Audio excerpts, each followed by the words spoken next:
Well, there goes the Daverhood.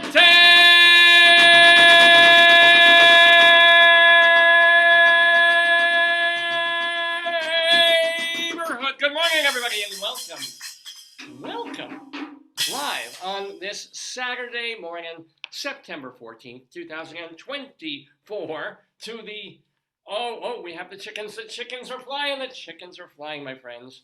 Wait, there should be another. Where's the other one? Oh, he fell. He fell behind me. You thought it was a sloth. And so, my friends, you are watching the 960th episode of the Dave's Gone By Facebook. You should toss the sloth. Is he there? No, I think the sloths are. The chicken tried to be a sloth. Oh no. The chicken tried to be a sloth and he fell. I do have a bell. Oh, the sloths are all the way at the other end of the table. I'll grab it. Hold on. We have some sloth action coming at you. Oh wow. Here they are. Be careful, honey. Yeah. So give them a good toss. Oh, you do towards the top of the wall. You do behind your head better. All right. Well, let's try it. Let's try it behind the head. So, yeah, we do try. This is the official ceremonial tossing of the sloth. Wait. Amazingly enough, the Australian participant Ray Gunn is the best sloth tosser in the world, according to whoever monitors these things. Oh, what is this web inspector thing giving me this nonsense? There we go. Ready? Here we go. There's one, and we actually have another. I know this is breathtaking right here. Yes! Oh, look at his foot. His foot's like...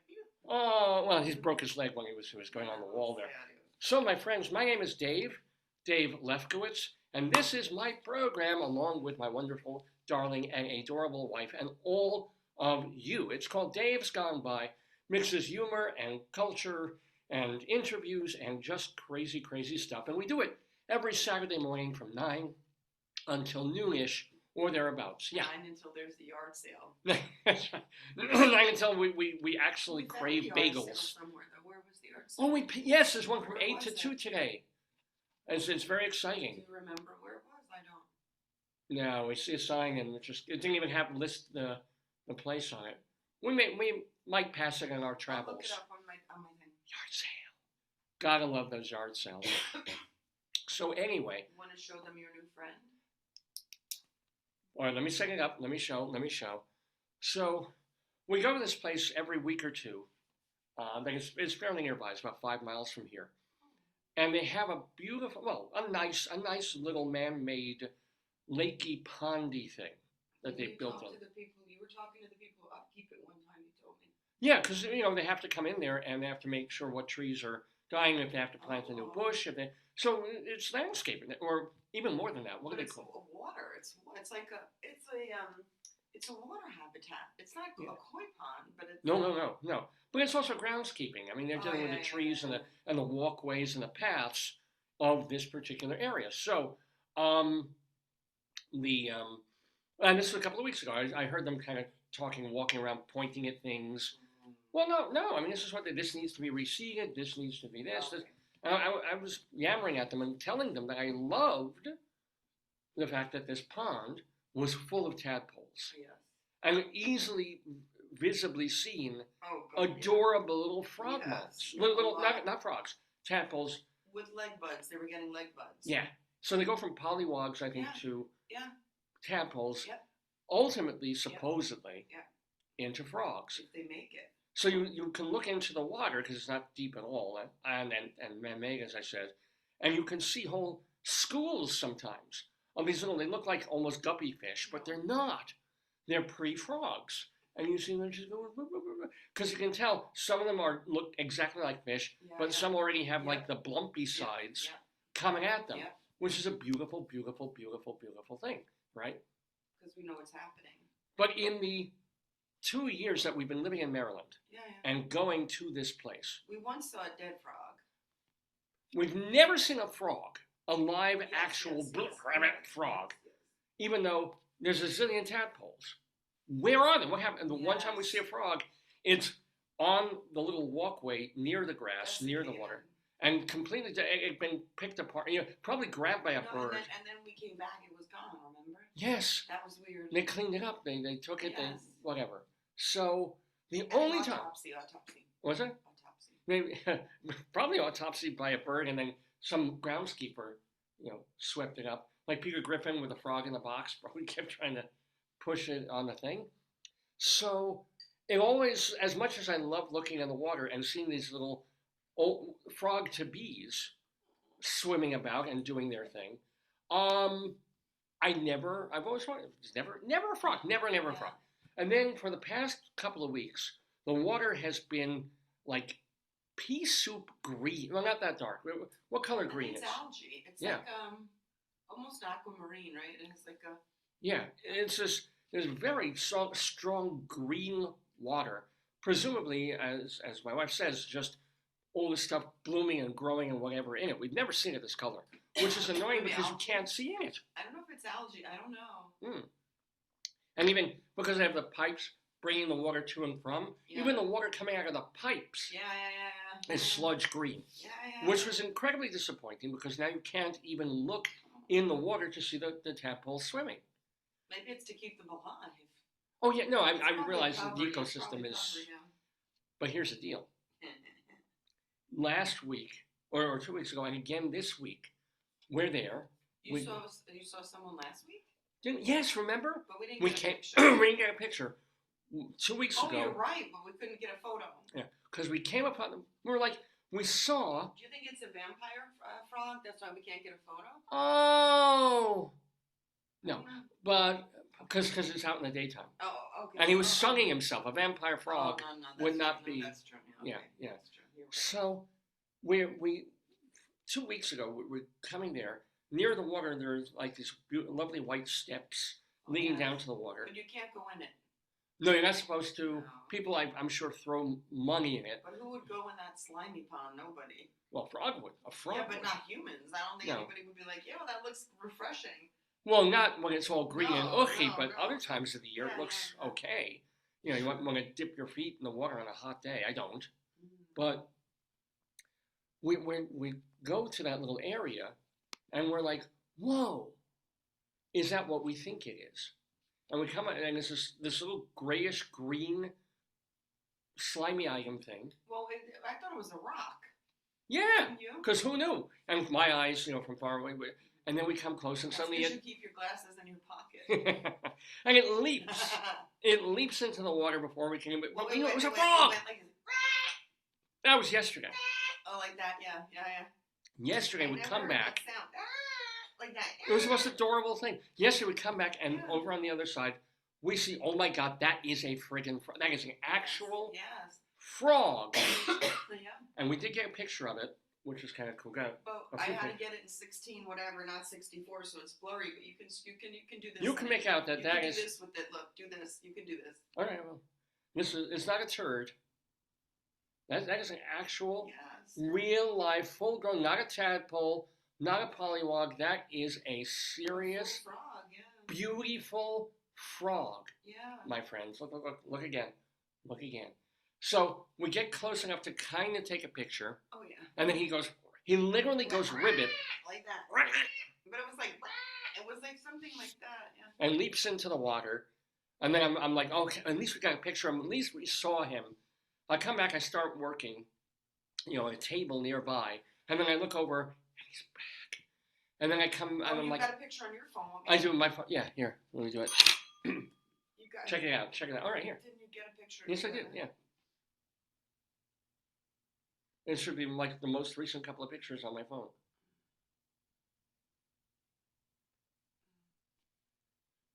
And I got a little bit closer to him because I didn't use the magnification. I know what that thing is. Ooh. Oh, that's just a... Centipede? That was accidental, whatever that was. But here he is. You can actually see that he is, in fact, a frog. What's his name? Can we call him Frogbert? Frogbert or Frogmont. Here he is. No, but he went like, "Rah!" I never heard. He sounded like a sheep. No, he went croak ribbit. He actually croaked. Well, he didn't die. No, yeah. He went croaky croak as a frog would. And then he actually. jumped in. Maybe that's what they do before they jump. They're aquatic frogs. Yeah. He jumped completely, and he did not swim on top. He He jumped in. He leapt as a frog So would. they're probably aquatic. But they're not like the. I think they're different from what we know as aquatic frogs, the claw I frogs. gotta ask how much time frogs live in water. I'm very confused. Yeah, because we used to keep many years ago. In fact, we even had. How much time does a regular frog live in water and on land? What does it say? A frog can stay underwater a few minutes to a few months, depending how active they are. All right. A lot of frog that's moving around a lot may not get enough oxygen, so they'll have to come up. It's not really helpful, but I guess all right. Well, frogs like to stay in water. Since frogs prefer still, quiet water with a healthy stand of algae over pristine streams. That's why. Look. Algae. They get in the algae. Look at this. Yeah. That's why. Still, quiet. Well, this is not still and quiet. It's just splashing around. But in the middle it is. The ends are noisy. The middle doesn't have a thing. But I love the fact that the algae is what they need. Yeah. But we had aquatic frogs. We had frogs that lived. Let me do it here. African claw frogs. Yeah. Zygopus, whatever. African clawed frogs. Here. Oh. They are so cute. Yeah. Oh. We had them, but we had them in a fish tank. And Margaret and Ernest Borgnine. That's what we called them. We had a pair of. They didn't look like this at all. Here, we'll scoot through. Yeah. This is exactly what they look like. Yes, right. But you didn't take them out of the water. They were meant to live completely in water. Those were aquatic frogs. The frog that we saw yesterday. Xenopus. Xenopus. Yeah, that's L and the second Latin name Laevis. Xenopus laevis. Yes. I don't know. Well, that's the ones we owned. But David, the one that we had, they lived. It says here like we didn't have it. It says that you need a 10-gallon tank. We didn't have a no 10-gallon tank. We had at least a 5-gallon. Oh my God! We really did. It was just like remember how they surface like that. We loved them. We had them. They were supposed to. 1 second. Yeah, they were supposed to live 2 or 3 years, right? We got them in the mail. They don't allow you to ship them anymore. Yeah. There's a guy named Paul Rudnick, but not the playwright Paul Rudnick. Paul Rudnick, who owned and created and presumably still does this company called Grow a Frog, where and it's fantastic for children. You actually get in the mail the makings of a tadpole tank, and they send you a couple of little tadpoles in the mail. They're like shipped. They're fine. You come out, you put them in, you feed them tadpole food in their little tadpole habitat, and they grow over the course of a couple of weeks. And if conditions are right and stable, you've got them. You get to watch them day by day turn into a full-grown aquatic frog, and they do. And then once they're born and they're happy in their little tank, and you feed them, you take care of the water and stuff. And it isn't like a fish tank. It's not that much. It's not that involved. It's pretty simple maintenance, which is perfect for like 4, 9, 11-year-old kids and grown-ups. So we have these frogs who were supposed to live 2 or 3 years. They ended up living 10 plus years, both of them, right? We had them, in fact, we had to move out of state. So we kindly gave them to our aunt, who looked after them and put them in her school, because she was, at that point, a school teacher and had these school kids. And they lived another year in the school, and then one summer they weren't taken care of, the water got scummy, something happened, they both died. But, presumably they could have lived anywhere from 11, they were at least 11 years old. They could have maybe lived 13, 14, 15 years, those frogs that we got. So it was a wonderful thing. We were so proud and so happy. And certainly when they were with us every day, that we still had Ernest Borgnine and Anne Margaret, claw frog, Xenopus, we were delighted. So it was kind of a nostalgic, wonderful moment yesterday to come across not another tadpole or school of little swimmy, guppy-like pollywogs, but to see an actual frog and hear it go as it leapt into the water, literally like Michigan J. Frog in the Bugs Bunny cartoon. It just made my week to see an actual real frog. This is how empty and bitter and useless my life is. That seeing a frog is this great, because that is one of the great things of living in Maryland, where we do that for a while. Well, for several times a year, we'll get deer wandering through the backyard. We'll have a groundhog that we haven't seen in about a week, but it was omnipresent for a week or two before that. Lots of bunnies, lots of squirrels, a fox occasionally running through. We did see a fox this week. So yeah, there are some nice things about living here, and it involves wildlife. What is kind of funny, and I'm sorry my wife isn't here for this moment to hear this, but there was a story about where wait a minute, actually that I think I added that to Greeley Times. So I'm gonna put that in later. Oh, where is it? Yeah. No, I'll get to that. So, see, something for you to look forward to on this episode of Dave's Gone By. And we have a lot of things to look forward to.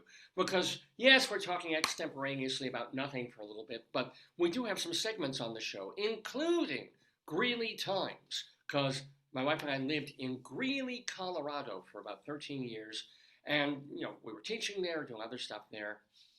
And so in the newspaper, the real daily newspaper in Greeley, Colorado, they have a weekly column called Cop Log. And it's about actual real phone calls from concerned citizens phoning the police department to complain about something or to say they're worried about something in the neighborhood. The funniest ones go into the newspaper. They kind of pull all the identifiers out and say, can you believe someone called the cops about this? Or this really was happening. It was really strange. Cop Log, which we turn into Greeley Times, and we share the best ones with you. So there's that, and also, in reference to our years in Colorado, I decided to start writing a poem about as many places in Colorado as I possibly could.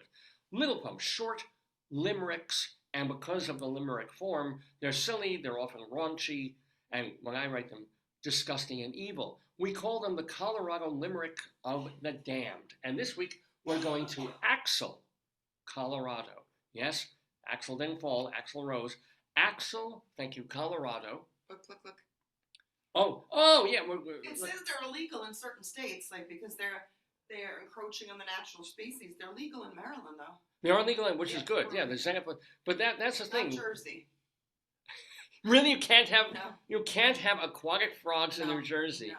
Wow. I guess they probably eat the disgusting industrial chemicals and then get stronger and nuclear. But that was that grow a frog company. Tadpole kits, that's what we want. Stage 2 froglets. Yeah. They go through stage 1, stage 2, and then become frogs.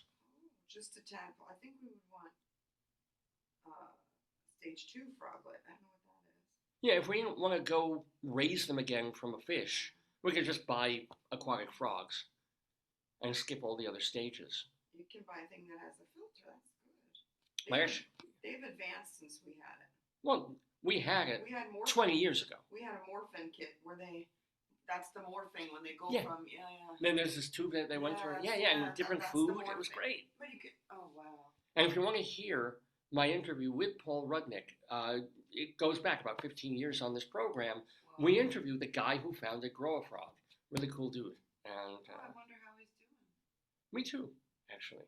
But Grow a Frog is they still have you're looking at their website. So he's obviously still doing what he does. They have classroom ones. Yeah. Oh, emergency one, let's see. Emergency? Oh, they can't find food. Oh, look at that. What? I can't find food for my tadpole. A crushed Cheerio or cornflake will be emergency food. Really? Yeah. All right. Crushed Cheerios.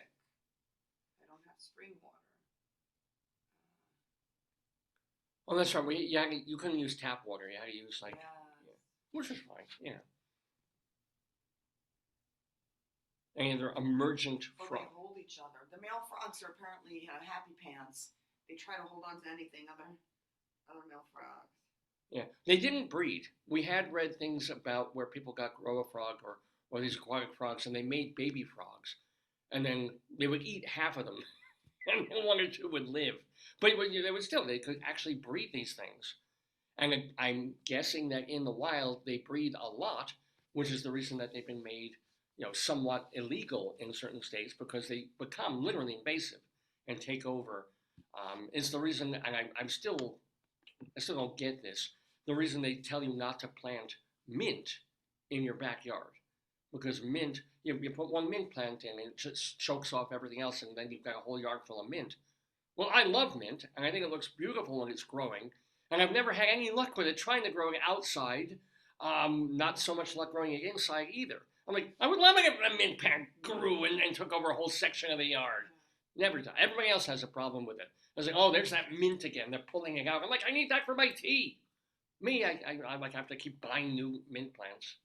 Although, I want to say there's one in my office that maybe because I'm looking at it all the time and willing it not to die. You talk, it listens to you talking. Maybe you got to talk to them. Maybe I do. Maybe it's sort of, because it has that interaction with me, and I'm very careful to give it water like every 2 days. I'm like, this minty. But the weird thing is that the leaves get smaller and smaller and smaller. You've got to pluck it. If you don't pluck it, I think that's the problem. Yeah, and less fragrant. So now it just kind of looks more like a plant without even really that heavy minty smell and taste. But I still love you. I still love you, mint plant. We still love you, Debbie. Please don't get depressed. We still love you, Debbie. Thank you, Minty. Thank you. Yeah. That's good to hear. Mint plant. But so we've got Greeley Times. We've got our Colorado Limerick of the Damned, where we're going to Axial, Colorado. We're also going to have Dave's Big Dictionary. This is where Merriam-Webster will come up with a word of the day. It's a promotional thing that they do to make sure people even realize that they still put out dictionaries in 2024. So they come up with like some word of the day. And my thing is, I don't know what it is until I look at it. And then I have to, a little later in the show, randomly sort of come up with 5 minutes or so of blather of whatever that word puts into my head. Completely extemporaneously, free speaking, free thought, just like, hey, this word, what it means, it could be very direct, or it could be a complete sidelong, into the side pocket glance off of it. But we call that Dave's Big Dictionary, and we'll have that later in the program as well. But most importantly, most of all, we have an interview for you. We have a cabaret person, woman named Carter Calvert. Not only cabaret, she's actually done Broadway and a ton of regional theater. Carter Calvert is going to be at Penguin Repertory Theater in Stony Point, New York, with her Patsy Cline-based musical cabaret review called Walkin' After Midnight, one of course, Patsy Cline's most famous songs. She'll be doing a whole bunch of others, and we don't know who Carter Calvert is. Well, you're in luck, because she's going to be with us on the program, and you get to see her personality. Very vibrant, very fun, and quite a singer too, by the way. What time is she going to go on? Probably just around 10-ish. So she will be talking to the great, the one, the only, the Jewish Rabbi Saul Solomon, founder and spiritual leader of Temple Sons of Bitches in Great Neck, New York. And Rabbi Saul does most of our interviews, whether the participants are Jewish or not. He's Jewish or not, but he will be doing the honors talking to Carter Calvert later in this episode of the show, which we're calling Get Carter. Get it? So famous movie there. And that's about, if there's time, we will also do Bunion Watch, which I know people love. That's where you get to check the size, shape, color, and condition of my bunions on not just one foot, but both of my foots. Very exciting. Isn't it, babe? Yeah. It's really exciting. I think so. Yeah.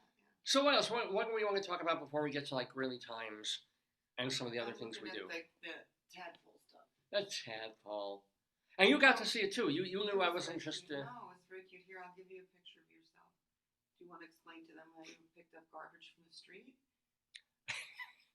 I think when you put it that way, I think I better explain why I pick up garbage from the street. I don't know why you picked that up. I still don't. Because I was fascinated. We were in this local town called Hunt Valley couple of, we're there pretty much every week. So we go and we're shopping and we're doing our usual thing. And then I see a paper with writing on it on the sidewalk. And I'm always intrigued. I'm always, curious about letters people throw away, especially if they're handwritten. Even shopping lists. I'm curious, what are other people buying? Because I'm snoopy that way. What are people writing? What is, if the school kid is in the middle of a report and I find it lying on the street, I want to know. What's the report about? Yeah. And there was one time, and this was the golden nugget. I actually saved this somewhere. Someone was writing, and this goes back 30-something years. Oh, wow. Little like notepads, almost like a sticky pad thing, but for notes. And some writing on it, but the top and bottom, if you had to look at it fairly closely, but it was these black and white ink drawings, or that was the printed thing on this stationery of these people doing all these unbelievable sexual positions. It was like a mouth on an organ, the 69 and doggy. Oh my God! It was like I was like, oh my God! But the person hadn't drawn it. That was the notepad he was using. Huh? I don't remember. It wasn't about what was on the note. It was like milk, cheese, eggs. The note was innocuous. Dry cleaning. Yeah, there was nothing sexual or kinky or weird or about the note at all. It just happened to be the pad. How'd you find She probably was walking around in Hewlett. Oh wow. Or Woodmere or somewhere, just finding that and like, what the heck? Oh my God! Somebody's making stationery with these because it's like stick figures, but fucking each other in all these different ways. It was fabulous. So, wait, you just handed me this. I'm back to the frog. What was I looking for? Oh, this. Here we go. So this week we're in this place called Hunt Valley, and I find this kind of semi-crumpled piece of paper with typed writing all over it. So I got to grab it, even though there is, as you can see in the photo, schmutz on it. And then I realized, oh, it's just a napkin from an eatery. An eatery that, here's the weird part, that isn't even in this complex of restaurants and stores and shopping stuff. It's got nothing. How this napkin landed there, I don't know. But it's from a place called Dave's Hot Chicken. Nothing to do with me, Dave. Dave's Hot Chicken. I'll give you the picture. You can see the logo. Oh, yeah. Well, let me read a couple of things. Sorry. Yeah. You ain't got... And then there's just this whole row of unfortunate puns, such as, you ain't got a fry to kick it. I don't even know what the hell that means. I believe I can fry. Oh, that's cute. All fries on me. To live and fry in L.A. Right. Fry me a river. That's cute. And then all these different, they keep repeating them over and over. But it's this chain, apparently, called Dave's Hot Chicken that probably started, I don't know, I was going to say in Los Angeles. I don't know where they are. But you can even see, like, the mouth stains or the chicken finger stains on this napkin as I'm holding it. I can't resist. I will tell you this, too. This happened. This honestly happened, and I forget where it happened. There was, it happened like 2 days ago. And I know where I was at. I was at the cafeteria. Or not even a cafeteria, it's like a little lunchy space. Here's Dave's. This is the logo, and I love this, for the actual Dave's Hot Chicken restaurant. It's an S&M suck chicken. I mean, think about it. Look at the mouth on that thing. They should have a red ball in it and a leather mask or something. That's just messed up. But no, you will be.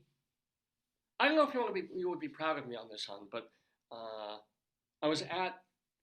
There's on the floor of where I teach one of the courses I teach. They have.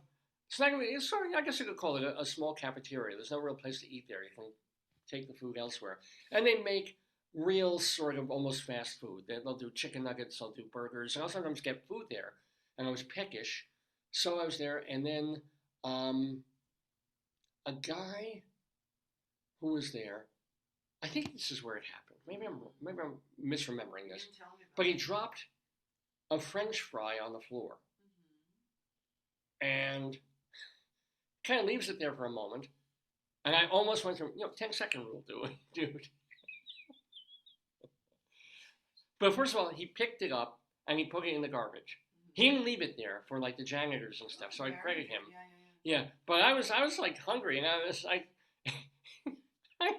there was an instinct in me to grab his French fry off the floor because it literally just fallen, and the floor was reasonably clean. But I didn't. You're gonna have to go for your shots again. This was all internal, I promise you that. But there was something in my head that's like, come on, it just fell down. Wipe it on your shirt. It's good. And meanwhile, this is an area where hundreds of students are walking in their boots and sneakers and shoes. Yeah. I come from, Great Depression era grandparents, or even grandparents of the Depression era. You don't wait. It's like, it's still good. Meanwhile, I will leave food over if I'm not hungry and I'm eating in a restaurant. I won't clean my plate. I found, You do. Oh, tell them we're going to try the kids portion one. Remember we saw that hack? Yes. You make fun of me watching all the social media, but you learn stuff. Yeah. I make fun of you and I learn stuff. So it works. It works both ways. Yeah. But she'll scroll and she'll see a lot of things on her TikTok feed. Most of them are this guy with like dogs, and they keep playing The Sound of Silence in this EDM version that I want to throttle. But the videos themselves are guys training dogs and running around with dogs, and I think he's a military dude or something. No, it's to train this one type of Belgian dog. They're beautiful. He trains it to become his own personal suck chicken. They trains it to be. I guess I don't know. But one of the things you did that, it brought up the Cleveland Browns game. When you said that, somehow is there a game tonight anywhere? Today, no. Today would be college football. Tomorrow would be a bunch of games. So, whoa, I lost it. We're talking about the food. We're talking about the edible the baby food trying. But yeah. Portion. So scrolling through, and she notices that someone did a video hack on Instagram or Twitter that a lot of these restaurants, you don't even think of this, and I'm a senior, so I should be thinking of senior deals. But if you order children's meals at these places that have become quite expensive places in 2024, they give you a smaller but still reasonable portion of food with sides for a much... It says on Outback, if you show your AARP card, you get 10% discount. That's nice. I mean, I can remember that, right? If I go to Outback. But if I go to Outback, I order like their 10-ounce steak or something, a ribeye. And it probably comes with fries or something. I think Outback is like $20-something for a ribeye steak and this, and a side. If you order the children's meal, and we haven't tried this yet, we haven't done it yet, we don't have a kid, but if we make believe we have a kid, you can apparently get like a 5-ounce steak, which is a reasonable small portion for an adult, with fries, with like a drink. See, Texas Roadhouse 55 plus, you get 10% off. All right, that's great. 10%. It's like tax. I'm not saying no, but yeah, it takes the tax off. But that's also different from paying $10, getting a piece of steak, some fries, and a beverage, when an adult size would be $25. Granted, the adult size steak would be about twice the size, but still, it wouldn't even come with the size. So I am tempted to start going to these places like Outback and Texas Roadhouse and going, we have a child in the car. Oh, no, it's cool. We've rolled the windows down. They can breathe. And this child is really, really hungry for a medium ribeye, medium rare, medium half. Let me call the child in the car. How do you want it? Oh, definitely medium with the fries, not waffle fries, regular fries. Oh, I know my child does not like waffle fries. And then no ice in the beverage. Right? So if you dine 3 to 5 in Texas Roadhouse from 3 to 5 Monday to Friday, you can get a full meal from $10 to $11. Senior discount, yeah. Hello. It says early dine, Texas Roadhouse. Drool coming off my Yeah, it's good. You're probably a VIP member. I hope, but even if I'm not, the fact that I am technically a senior in some of these places. Some people want you to be 65. 60 isn't enough. I haven't lived enough to achieve seniority, but it's nice to know. And 10% is, it's not much, but I'll take it, you know. But if they have better deals than that, if there's days, I think Walgreens. They have lunch specials. Yeah, who does? Texas. Yeah. But like you can go into Walgreens, I think on one Tuesday a month and get 20% off as a senior on pretty much everything. That starts to make a difference. It really, really does, you know. I remember, I think IHOP has things for yeah. Restaurants with discounts for people over 60. Denny's, Carrabba, Chili's, Goldfish, Bubba Gump, Applebee's, Ben & Jerry, Captain D's, CC's, El Pollo Loco, Outback, Arby's, Burger King, Boston Market, McDonald's, Dairy Queen, Golden Corral, and there's more, yeah. That's fantastic. I don't even think of it, you know? And I've probably been entitled to these things since I was 55, let alone, you know. 60. Oh, it's 60. All right, I'm 60. I knew there had to be something good about that. I can't get Medicare yet. You know, I don't get, I'm pretty much overlooked for everything. But, you're adorable. Oh, I'm still cute. In my way, I'm still cute. You're adorable. You look gorgeous in that shirt. Well, I think my wife is having a little bit of like muscle and back issues. I still think you really need to poop. You really need to get a good, solid poop out of you. Yeah. Thank you, Doctor. Well, after the show, I'll put on a glove. I'll reach in and get it.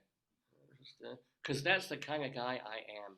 That's not the kind of guy you are. I've been emailing our neighbor across the way because he's promised, when he has time, to help us with a couple of things. We have to do a sump pump connector pipe thing, which I don't know how to do, and he can do it in his sleep, so he'll teach me how to do it. And also, we need to do something to our garden hose. And I said, look, you know, love to, please help us with the garden hose. We need to clamp it down. We need to, and he's saying, I can't help you much this weekend. I'm just a little busy. And I said, it's fine, as long as I have it, you know, in time for my Tuesday morning enema. Oh, you wrote that? Yes, of course I did. He's going to shock collar you. Oh, yeah, ladies and gentlemen. You're watching Dave's Gone By with me, Dave Lefkowitz, my wonderful wife, and all of you at home watching. I mentioned before about the archives of the program. If you want to see, as I mentioned, or listen to our interview with the Grow a Frog company founder. Oh, I would love to listen to that. It's on there. You can go to davesgoneby.com. DAVESGONEBY. davesgoneby.com. Because every interview, just about, and every single show, just about, that we've ever done over the past 21 plus years. Yeah, we're less than a month away from the 22nd anniversary of this program. We'll be starting our 22nd year because we went on the air in 2002. And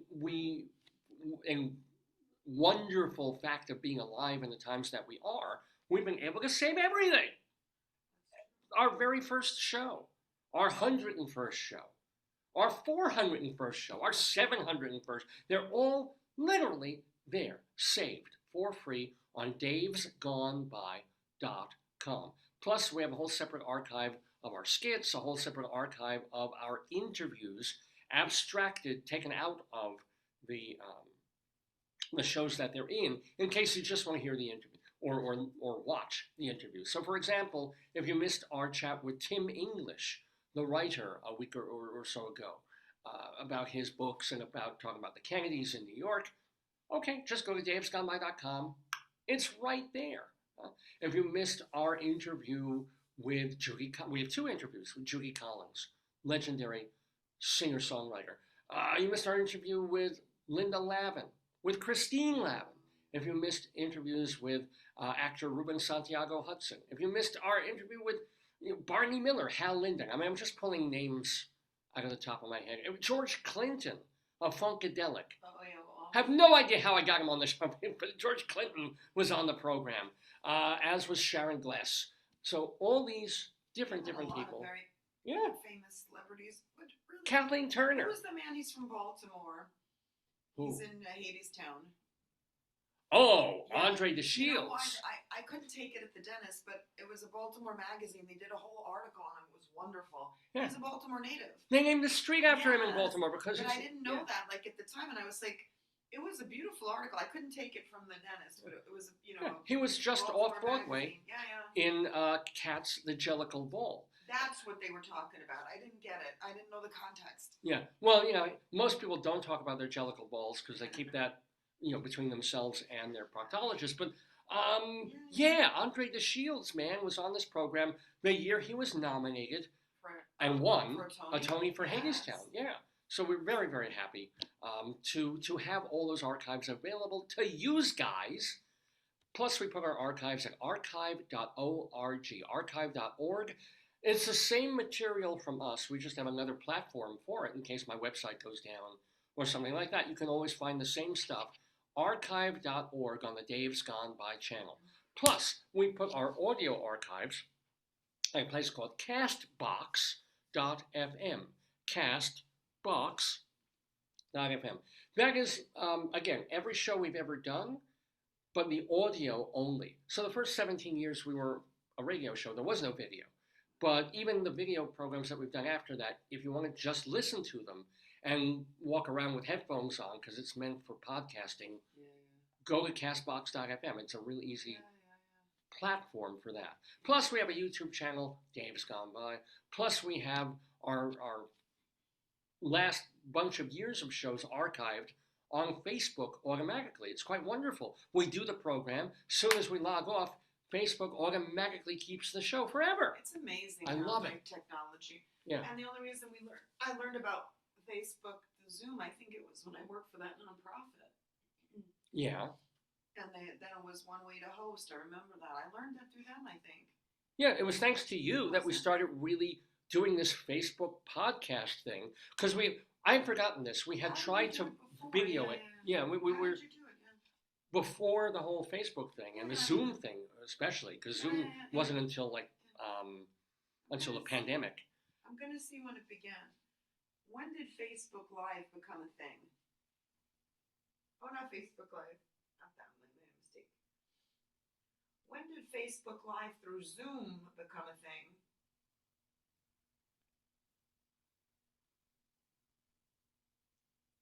I don't know. Well, no, the thing was, Zoom added in the option to go live. It also adds in the option to go live on YouTube, which my old friend from elementary school says, why are you still doing us on Facebook? Nobody under the age of 50. Said that? Who says? Ozer.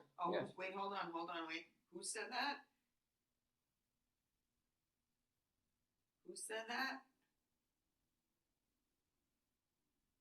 Okay. Oh, I never sent this to him. My oldest friend in the world is a guy named Ozer Teitelbaum, who's been on this program several times, mostly on our New Year's programs. But there's actually a bread company called Ozery. I wonder if it's his bread company. Is it his company? No, he does other kind of. I don't think he things. eats bread.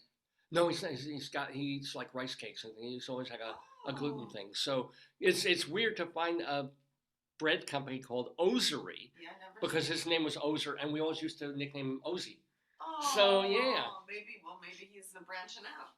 But last time I talked to him, he was making on the air, of course. He was making fun of me, saying like, "Why are you doing fake? You could just go directly on YouTube. Many more people watch it." And he's right in a sense, but also if I accidentally play anything, YouTube will fucking clip it and mute it or something. He's right. I really should. And we should simulcast it on 2 different platforms live, and I'd probably have a lot more eyes on me and ears on me. Yeah, Zoom has a thing where it's shared to YouTube as opposed to shared to Facebook. But you can't really. I don't think you can. I don't think you can do both. Let me see. I'm not going to actually do it. No. You could try it once and see if you like it better. Yeah. Give it a try. Or a sample one, not during the live show, or do a fake live show and just see how that goes. I don't know. Oh, now I've got a ball rolling, but I think we're still being live streamed. No, you don't. Why is it doing that? Do more people watch Facebook Live or Zoom or I'll add it again. Do more people watch Facebook Live or YouTube Live? It says there's a different niche. Is it better to go on live on YouTube or Facebook? The decision comes down to your target with your live streams. Mm-hmm. If your goal is monetization, it's YouTube. Probably be the best option. And if you want to reach and engage your audience, Facebook Live will help you out more. But that's 2023. Well, yeah, which is a million years ago, and then there's. I don't know. Yeah, but it still holds true. But I don't engage anybody. I don't make a goddamn dime. It says here the most live stream that's popular is the FIFA World Cup. So that makes sense. We do some soccer. Yeah. No, but literally, when I ask my students, who are all, I teach college age students, 18, 19, 20, 21. They Facebook. Yeah, 2 people out of a room will Facebook. Everybody Instagram, everybody TikTok. Yeah, it's short video format, but. Yeah. They don't even, half of them haven't even heard of MySpace. Course. Yeah, they're still around. They're for musicians. It's like MySpace. What the, But anywho, let's do. Do you want to do Greeley before or after the? Whatever you want. You tell me. I just have to get the word for you in the other room and send it to you. Let's do Greeley Times. Okay. Then we'll have Carter Calvert in the Daverhood talking to Rabbi Saul Solomon. Plus, we'll have our Dave's Big Dictionary and our Colorado Limerick of the Damned. Lots and lots of fun stuff. Maybe even Bunyan Watch. Yes? Oh, what do you need? What do you need? Oh, it's here. It's here. Oh, it's here. You might want to use it for Greeley Crimes at all times. Oh, I will. Okay. Ladies and gentlemen, Greeley Times. Well, let me play the music. But it's based on... Do you want to use your goat phone? Yes, of course. Careful. It's based on Coplog. He's got sharp horns, honey. Oh. Ow. You're right. Coplog, which is an article that appears every week in the Greeley Tribune of calls that come in. You now are a subscriber. I know. I had to pay $12 for 2 years. $6 a year. Got to give up one of those steaks, one of those children's-sized steaks at Outback for that. Literally, that's what it comes with tax. It'll be like $12. So I figure, why not? Kind of worth it. They've given me a lot of pleasure over the years by running that thing. So here, without further ado or don't, is Greeley Times.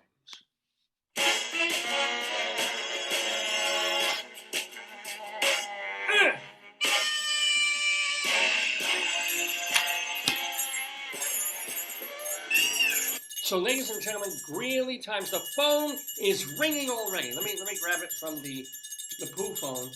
Here we go. Okay, we have a caller. It's the other phone. Go phone. Oh, it's the go phone. Hold on. A caller? Is everything okay? Oh, no. I guess not. That's not good. Ma'am, are you all right? All right. I'm here to help you as the dispatcher at the Northern Colorado Police. That's nice. So where are you? 10th Avenue? Uh-huh. What about it? Oh. What? Duckling? A caller on 10th Avenue. Duckling? The classic, even more than that, the classic, a kitten caught in a tree. An officer spoke to, quote, a bunch of outdoor neighbors who had no idea what he was talking about, unquote. Meanwhile, those neighbors, all Haitian immigrants, were busy cleaning fur off their plates. God, that was horrible. God, here's... Gotta love it. Oh, no, but actually, since we brought that up, they had to look in, because the New York Post now has to say... Give me your phone, I'll look it up there. Has to acknowledge that it was the worst moment for Donald Trump in the debate. It's the only thing anybody's been talking about the debate. Yeah. And what an idiot and a crazy man he looked like bringing this up. So, of course, the Post has to figure out some way of making him look not so crazy and look better. Post Donald Trump eating cats and dogs. And they figure it out. They figure that it had become this viral bullshit meme. So there's a whole story about it. New York Post, Donald Trump eating cats. It's in the paper today, if you get to see it. Parody song? Huh? Parody song? No. They've gone and tried to find where he thought of some poking fun. No, I haven't seen that one. That's a different story. Because they're trying to track down. He obviously didn't make it up. Where did he see it? Where did J.D. Vance see it? And this woman had heard from a friend of a friend that a kid's friend's kid had seen some immigrant eating a cat. The cat was lost, and then they saw the cat hanging and like stripped down like one of those bunnies in the Michael Moore film. And this, she put a tweet about it. Had no idea it would go so viral. No idea it would suddenly become like an issue on the campaign and a cudgel for Trump to hit Kamala with about immigration. So I can't see. It's a video of somebody eating a cat. A real video, actual. Let's see it. I don't think you can show it. Oh, yeah. And they're eating Grisabella, which is really the saddest thing of all if you're a theater fan. But, yeah, just this amazing thing of how viral fake news, literal fake news. See it, there's just a parody. Yeah, can go. I forget the woman's name. It's Springfield, Ohio. Maybe we can just look up Springfield, Ohio cats and dogs. Or, yeah.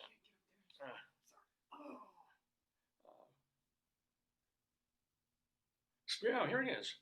Springfield woman, Erica Lee, an Ohio resident. She's the one who sparked the false rumors, and she just regrets that they've totally exploded. I mean, I can't get into this whole story, but she's saying she heard. It was a woman who said a rumor? What was I don't know what she had no first-hand knowledge of any incident involving Caribbean immigrants when she posted about a missing cat that her neighbor reportedly believed was butchered and eaten by one of the residents there. What is this, like that neighborhood thing we do, like Ring or whatever? Yeah, so it literally, it's a rumor from third-hand, I can't even close this thing, third-hand information. Oh, boy. My neighbor informed me that her daughter's friend had lost her cat. Mm-hmm. One day she came home from work. This was, I guess, the original story? One day she came home from work, and as soon as she stepped out of her car, looked towards the neighbor's house, where the Haitians live, and saw her cat hanging from a branch like you do for a deer, or for butchering. They were carving it up to eat. Well, that neighbor told NewsGuard that she actually heard the story from an acquaintance, not her own daughter, and then that all metastasized, this great word. Oh, it becomes like a telephone, right? Yeah. Like that telephone story where it's like, yeah, just fake. So the rumors spiraled out of control to the point where it became something that both Trump and J.D. Vance made. People have fact checkers, right? Like there's disinformation. It's like, why don't you check But this is what happens. Her stupid little post, quote, "I'm not a racist," Lee emotionally told NBC News, saying that her daughter's half black and she's a member of the LGBTQ community. Mm-hmm. Everybody seems to be turning it into that intent of racism. And then other posts have contributed to rampant disinformation, like a viral photo of a man holding a dead goose, but he was from Columbus, Ohio. And then another woman who allegedly did try and kill and eat a cat, but she was in Canton. We were in Canton, probably the Football Hall of Fame. That's a really bad after party. No connection to the Hessian community. So, and police and officials have repeatedly denied that people have been eating pets. That's horrible. And meanwhile, what happens? Now, granted, there are like 20,000 Haitian migrants in this community. They're just like, so what do they get? Now they're getting bomb threats. Whoa. Yeah, this is what happened. This is the world we're living in. That's scary. Yeah, that's really scary. So, you know, we're here. You don't have the thing, but you just show Mr. Rogers for calm. Listen here. Let's all have calm. You have to repeat what he says because I can't get the thing, David. I'm sorry, I can't get that loud noise. Oh, yeah. It's too quiet. Taking care is one way to show your love. Another way is letting people take good care of you when you need it. Yeah. I just love to go into the Haitian community on like a really rainy day. It's like it's raining cats and dogs, and have them all come out with knives and forks. Ah, man. And you know what? If there were stray and lost dogs that didn't belong to owners or cats, and they were eating them, fair game. If of all things for Trump to make fun, not crime, not drugs, but if they're eating pets that are wandering the streets, why not? Anyway, all right, I hear the phone. Let's get the chicken. Okay, so this was, I was going to mention this earlier, but I wanted you in the room here. This was Not even in Greeley. This was on the front page of the Greeley Tribune. Whoa. And this happened at 1 in the morning. Oh, subscribers now are getting all uppity. Oh, check this out. Uh-huh. 1 in the morning this past Monday. Okay. Wildlife officials believe that what they spotted on 44th Avenue and 2nd Street. Huh? Bigfoot? Yeti? Close. Yeti? In Greeley. Yeti. Yeah, well, not Yeti. Get later, but not Yeti. A bear. They spotted a bear on 44th Avenue He's in probably Greeley. going to Dave's Chicken. I don't got the chicken in this place here. He was going to get there early. I need some chicken. I go to the drive-thru. Chicken basted with honey. No, he probably was going in the garbage to rip open the garbage. Yes. But I mean, there's a bear in Greeley. It probably means like they're coming down from the mountains, which means they probably don't have enough food before they hibernate, you know? They've been coming down the mountain when. Maybe Yeah. Maybe he did his like Instacart order, you know, and he wanted to go pick it up because they wouldn't deliver. I know. At that time of night, they probably, or something, that time of the AM. Greeley police believe, based on Ring camera footage, so this is not Right, fake so news. they They had a bear Yeah. in Greeley. We don't live in Greeley anymore. It was a cinnamon bear. Oh, I know, right? A cinnamon bear. I wanna live with a cinnamon bear. Wait, okay. I can order food cart the rest of my life with a cinnamon bear. Yeah. Which is merely a lighter colored species of black bear. Oh. So it's still a black bear. Any bear will rip your face off and kill you. Yes, it could. Yeah. It didn't. Okay. It just went away. Because nobody was out at that time, hopefully. Hopefully, or they heard a car horn or something and it went. Yeah, but if it's really hungry, it's gonna go for foodies. Yeah, but can you imagine? I mean, Remember we've driven there. They wouldn't let us. They wouldn't let us have s'mores at the campfire because of bears. Remember? But that was near the Rocky mountains. National Park We or were in Estes the Park. mountains. We were in the Yeah. mountains, What was it called? It was not Estes. It was called Pingree. Pingree Park. It had a new name now. Yeah. It has a different name. But it wasn't like with apartment complexes and houses No. in the middle of 44th Street and 2nd. It was a fairly open area. Yeah. It was a campground. Yeah. It's like saying we live in real suburbia about a mile and a half in different directions from supermarkets, and yet how the hell do we have herds of deer coming through our backyard? But We live on a fifth of an acre. We don't even have land. Not bear. I'm sorry, deer. No, we don't have. We have We don't have bear, but we have deer. Why are deer in an area that is essentially I think ex-urban? Instacart won't deliver up there where they live. You know, that's true. They And you know what I say about that? Oh dear. do your trombone for that one. Hey, do you know what they spend when they go to the supermarket? A couple of bucks. Yeah. You know what Homer would say to that? What? Dough.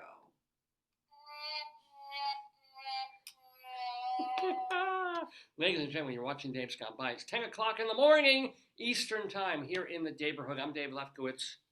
You are not. That is my darling and adorable wife. We have coming up Rabbi Saul Solomon interviewing Carter Calvert, the cabaret songstress and theater songstress. We'll also have Dave's Big Dictionary and our Colorado Limerick of the Damned. And if you're good, only if you're good, but didn't watch. But right now we're doing Greeley Times with stories of phone calls that are coming into the police department in Greeley, Evans, and other places in northern Colorado. For example, a caller on 29th Street. Oh, the Fred phone. Yes, upstairs neighbors were drilling Oh, honey. and making loud noises. The caller believed drug-related activity was occurring. Maybe they were just doing home repair. Yeah. Oh, look, he stuck his butt out. Oh, oh, there he is. There he is. So maybe they're drilling for coke, you know. That's weird. Yeah. Oh, Meanwhile, maybe they were flipping the apartment, you know. later that night, a caller on 10th Avenue reported loud music coming from somewhere. Yeah. The caller was unsure where, though. I was like, I want to. Somewhere there's music playing. I guess you don't want to walk out your apartment thing and figure out which neighbor is. I think it was the bear. It could be. You know. Yeah. Maybe they were playing the Mamas and the Papas. Oh. Oh. Let's see, what else? Is there another? Yeah, speaking of apartment complexes, let me get my Bell Why telephone. don't you just do the teeth? Oh my God! Oh, of course. Oh no, I broke it. Oh yeah. Okay. Oh yes, I did. Yeah, really well made item here. Okay, here we go. A caller at an apartment complex on 27th Avenue. Ooh. Reported blood on the sidewalk Oh God. leading up to one of the units. Oh no. Well, That's they called not back. Yeah, no, it's not good at all. But it's not bad either. They called back shortly after, saying it was only about 10 drops, and probably from a bloody nose. How do you know Probably. that? Like, how do you know? You don't.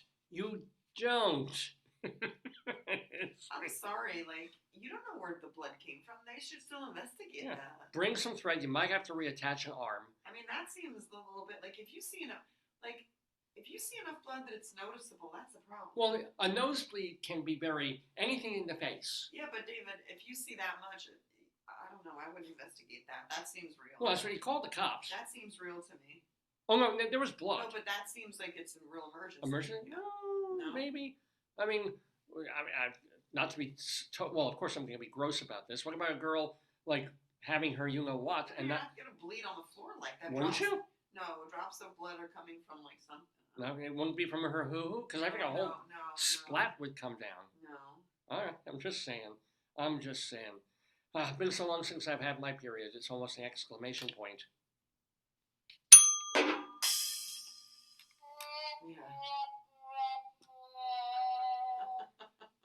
A caller. You know the sad part? We wanted to get another one of those, the trombones, and it was gone. I know. Yeah. I know, right? Just so we would have a spare trombone, because you never know when you're going to need a spare trombone. Yeah, of course. And do we figure out how to put?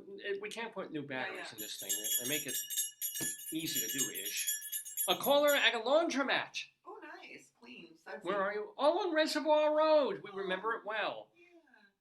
Said that a man had been in the bathroom for over an hour and refusing to leave. I'm guessing because his clean clothes were in the dryer. Oh, maybe he was waiting for his clothes. Yeah. You think? Yeah. It's like, well, I don't think it takes an hour to do. Well, maybe it does. The dryer takes a while. Yeah, that's true. Yeah. But even in an industrial laundry thing, it should take maybe half an hour or so. But so when he just was in there waiting for his clothes. Yeah, but in the bathroom. So maybe he took them all off, ran in there in his undies or something, and just kind of run out and I don't know. That's a problem. Yeah. Let's. Here's another one. I'm trying to think where there's a laundromat on Reservoir Road. Oh, it's been so long. We never used them. We didn't know. Oh. I'll use the tape phone. Oh, wow. This is actually built like a phone. I didn't think of that. Like, hello. It looks like a phone. Yeah. It looks like it's like a cell phone or car phone. Yeah, it's got even the mouthpiece. Hello. Oh, by the way, this call is being taped. Just so you know. A caller at an unknown location said her husband came over late and was acting very weird. Mm-hmm. She said he was bringing her drinks, and after she drinks them, she feels weird. Oh my goodness. She just wanted to make sure someone knew in case something happened to her. Smarter not to drink the drink. Yeah. Smarter to just kind of go like, ooh, stand near a plant. Yeah. Why doesn't she just bring the drink to be analyzed? Oh, that's interesting. I don't know where you would bring it. The police station. Yeah, and say that you think you're being poisoned or whatever, and maybe I don't know what they would do. Oh, that should be cool to bring it to like a science class at a university. Like a lab, yeah. But I don't know. You probably have to do with the police to make sure that you could use it in court case. Yes, absolutely. Now, before we do any more of our Greeley Times, we do have an elsewhere, and that is a story that comes not from Greeley or Evans or Johnstown or places in Northern Co. or Fort Collins or anything. These are stories from elsewhere in the world. Could be all over America, could be everywhere else. And this we do, oh, I'm so happy we found this. This past week was the announcement of, brought the announcement of, the IgNobels. What's that? The Ig Nobel prizes. These are for given for experiments that are deliberately and beautifully ridiculous, rewarding scientists in all different facets of science for doing experiments that may actually have some use, but they're so stupid and designed to be so stupid that they're beautiful. So, ladies and gentlemen, the 34th annual Ig Nobel Prize ceremony took place a couple of days ago at the at the Massachusetts Institute of Technology, MIT. It was so funny. What? Somebody said yesterday, talking about MIT, and they're like, I never heard of college anyway. They were making a joke, you know. But wait, is MIT Manhattan right now or Massachusetts? MIT is Massachusetts Institute of Technology. It is MIT. It is Massachusetts. So this is where the awards were held at MIT. It was organized by the website of the Annals of Improbable Research magazine. Oh, nice. The Annals, and if you've ever done Annal, you know how painful that can be, of Improbable Research magazine. Winners of Ig Nobel Prizes receive a transparent box containing historic items related to Murphy's Law and a Zimbabwean $10 trillion bill. Wow. Which is apparently nearly worthless. $10 trillion. How can $10 trillion of anything be? $10 trillion? How much is $10 trillion in Zimbabwean? I'm going to ask. How much is $10 trillion in Zimbabwean in U.S. currency?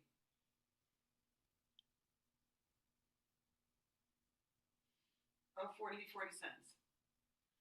It's ridiculously worthless. There was a funny scenario. The central bank authorized citizens to exchange the Zimbabwean dollar with 10 trillion Zimbabwe dollars exchanging for 40 U.S. cents.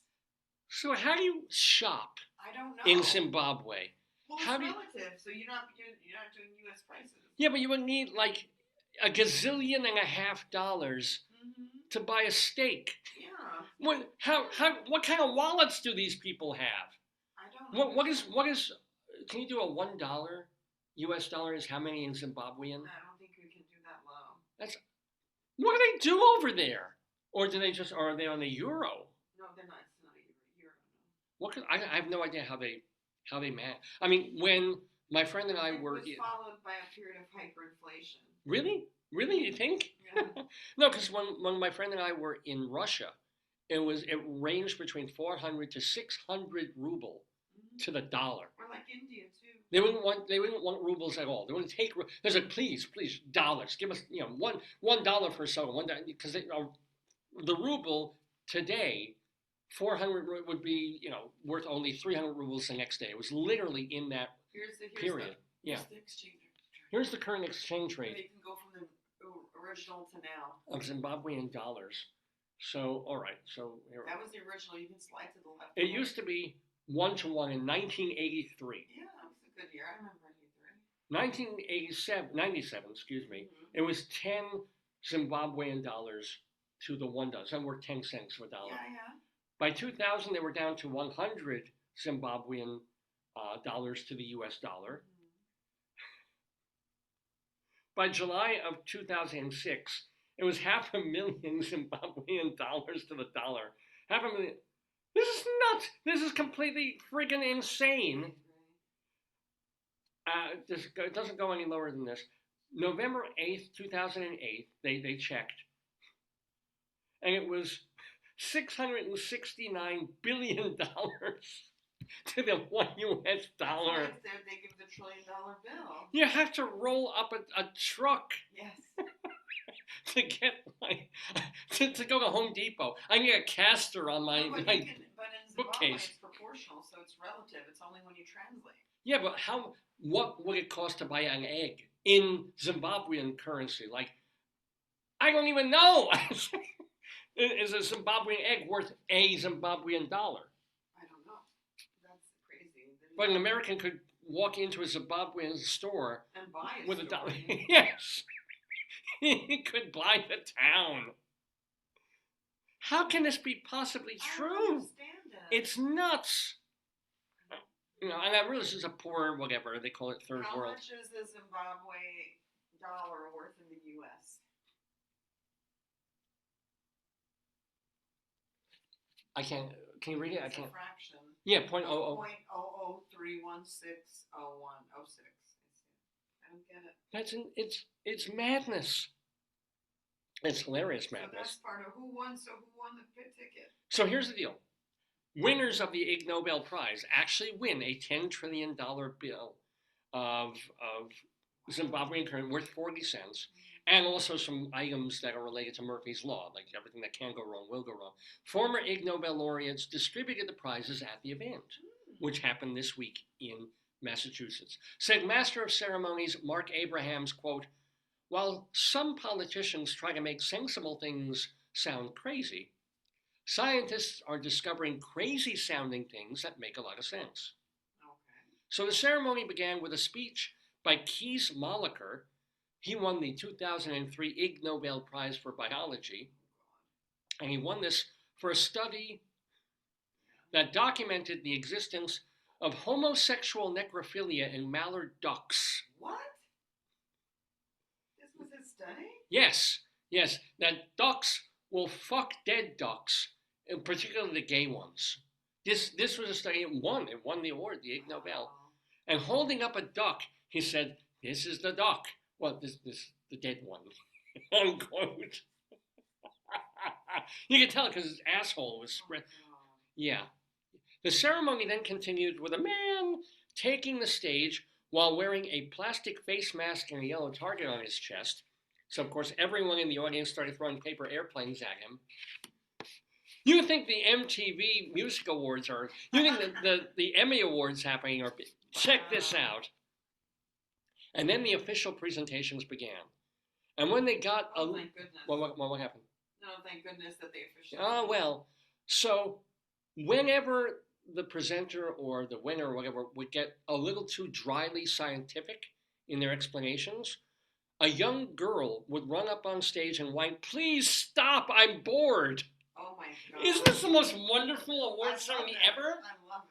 But that's reality. I'm going to say this is genius, but it's a room full of geniuses, right? Yeah. So in terms of the actual award-winning projects, one scientist displayed a vine from Chile, which imitates the shape of artificial plants nearby. Think about it. It's an actual plant imitating an artificial plant. Another study examined whether the hair on people's heads in the northern hemisphere swirled in the same direction as people's hair in the southern hemisphere. Thousands and thousands of college dollars go. All right, there's more. Yeah, okay. One group of scientists proved that fake medicine that causes side effects can be more effective than fake medicine that doesn't cause side effects. Okay. And another scientist showed that some mammals are indeed capable of breathing through their anus. And then they run for president.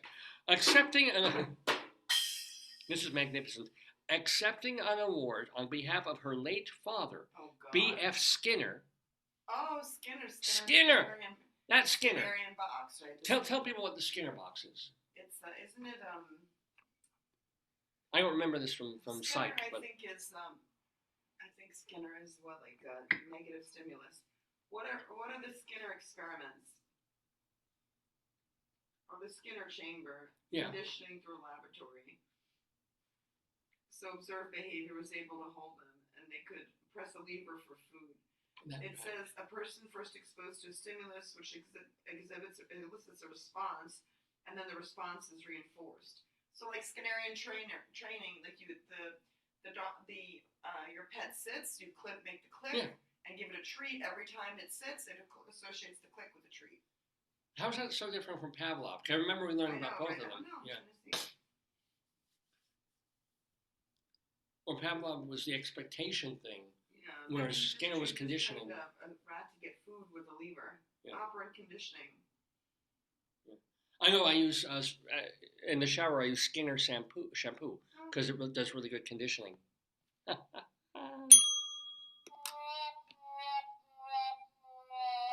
So Julie Skinner, the daughter of B.F. Skinner, took home the Peace.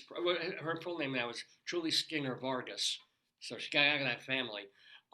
Took home the Peace Prize, the Ig Nobel Peace Prize, for her dad's work years and years ago. Because one of the other things he was doing was using pigeons to guide missiles. Thank you, she said, for finally acknowledging my father's most important contribution. Because it was during the war, and they figured, and he felt it was a valid thing. If they could figure out how pigeon. I don't know if it worked. I don't know if they ever sent a missile. I'm gonna ask. Yeah, please. Yeah, please. Did Skinner's experiments with pigeons and missiles ever work? The pigeons kept pecking. They had to be trained and conditioned to do so. Yeah. The military canceled and revived the pigeon project a couple times, but they were never used in combat. Oh. Yeah, it was terminated. Yeah. He thought they'd be organic control. Interesting. I mean, it's crazy. That's the thing about the Ig Nobels. It's crazy, but crazy like a fox, or like just so crazy it might actually work and be true. But we'll never know, or at least they won't know until they revive that experiment with the pigeons. And you know, thank goodness for Julie Skinner Vargas for keeping her name or her dad's name out there and his important work. Now, I saved this one for you. The demography prize of the Ig Nobel went to a London researcher who discovered that cases of older adults with extreme longevity, extra older adults you might call them, mostly came from areas with poor record keeping. In other words, lots of mistakes. Of course. For example, one guy who had been the world's oldest man, a fellow named Jerome Kimura, who died at the age of 116, had 3 different reported birthdays. One was probably forged. He just wanted more free gifts from Denny's, probably. You know, like 3. That's right. You know, like you get a birthday gift, so maybe he thought more birthdays, more Denny-like pie. Not only that, Iron Skillet has a thing where 95 plus you get 25% off on Thursdays. So maybe he did that. Yeah, but he didn't have to go to 116. Oh, yeah, he could just stay 95 and things, but maybe it's more impressive. But that's the thing. This guy's birthday was either forged or one had a typographical error, probably. Of course. And another seems real, but we're not sure. My aunt was born on June 31st. Oh, yeah, on her birthday, yeah. And then I remember them saying to her, I said, like, what did they do? And she said, you know, they told either her or her mother, like, when she was older, or her mom, you can pick it. Do you want to pick the day before? I mean, like, how many people get to pick their birthday? She picked June 30th, but I was like, that's so cool. Like, you could pick your birthday. Yeah. I mean, but that's just somebody who is, you know. They should allow people who are born on, like, December 25th or leap to year, pick somewhere. Leap year people could get to say, like, do you really want to have a birthday? Well, you know, my aunt Sadie was born on February 29th, yeah. That's kind of cool, though. Well, yeah, because she died when she was 27. Wow. And she was in her 80s. That was the point, yeah. Did she celebrate her birthday every year a day early? I don't recall. I really don't honestly remember. But I think it was extra special every 4 years when it really was February 29th, I think. Her real birthday, yeah. But even the people who are doing this research, you might be interested in. I'm not stating it correctly. You're going to have to look this up. But there's this thing about the record keeping where how interesting it is that places that have a lot of people who are over 95 don't have people who are 90. Yeah. And so there's this whole lost thing. It's a thing where so years ago, like in France, they used to give a letter. So centenarians used to get this special letter saying that you've reached 100, you know, what a contribution, blah, blah, blah. So everybody was becoming 100, right? So it's like, you know, there's a lot we don't know. When I was an intern in the Department of Health in New York, they'd have the wrong person die. So then, they had 2 people, 3 people with the same name. Oh. So I'd be pulling the file. I'd have to do some chart research, right?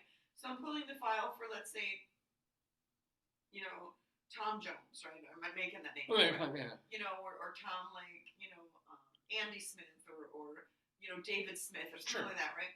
And I'd pull it and I'd say, they have this person with this record dead, but it's not that person. It should be the other David Smith. So record keeping is still human error. Even It's now, still yeah. human error. Like, But imagine what it was. Oh yeah. Yeah. People born out of hospitals, in hospitals. We found people's birthday through census records where they were listed. Like, it's iffy. Yeah.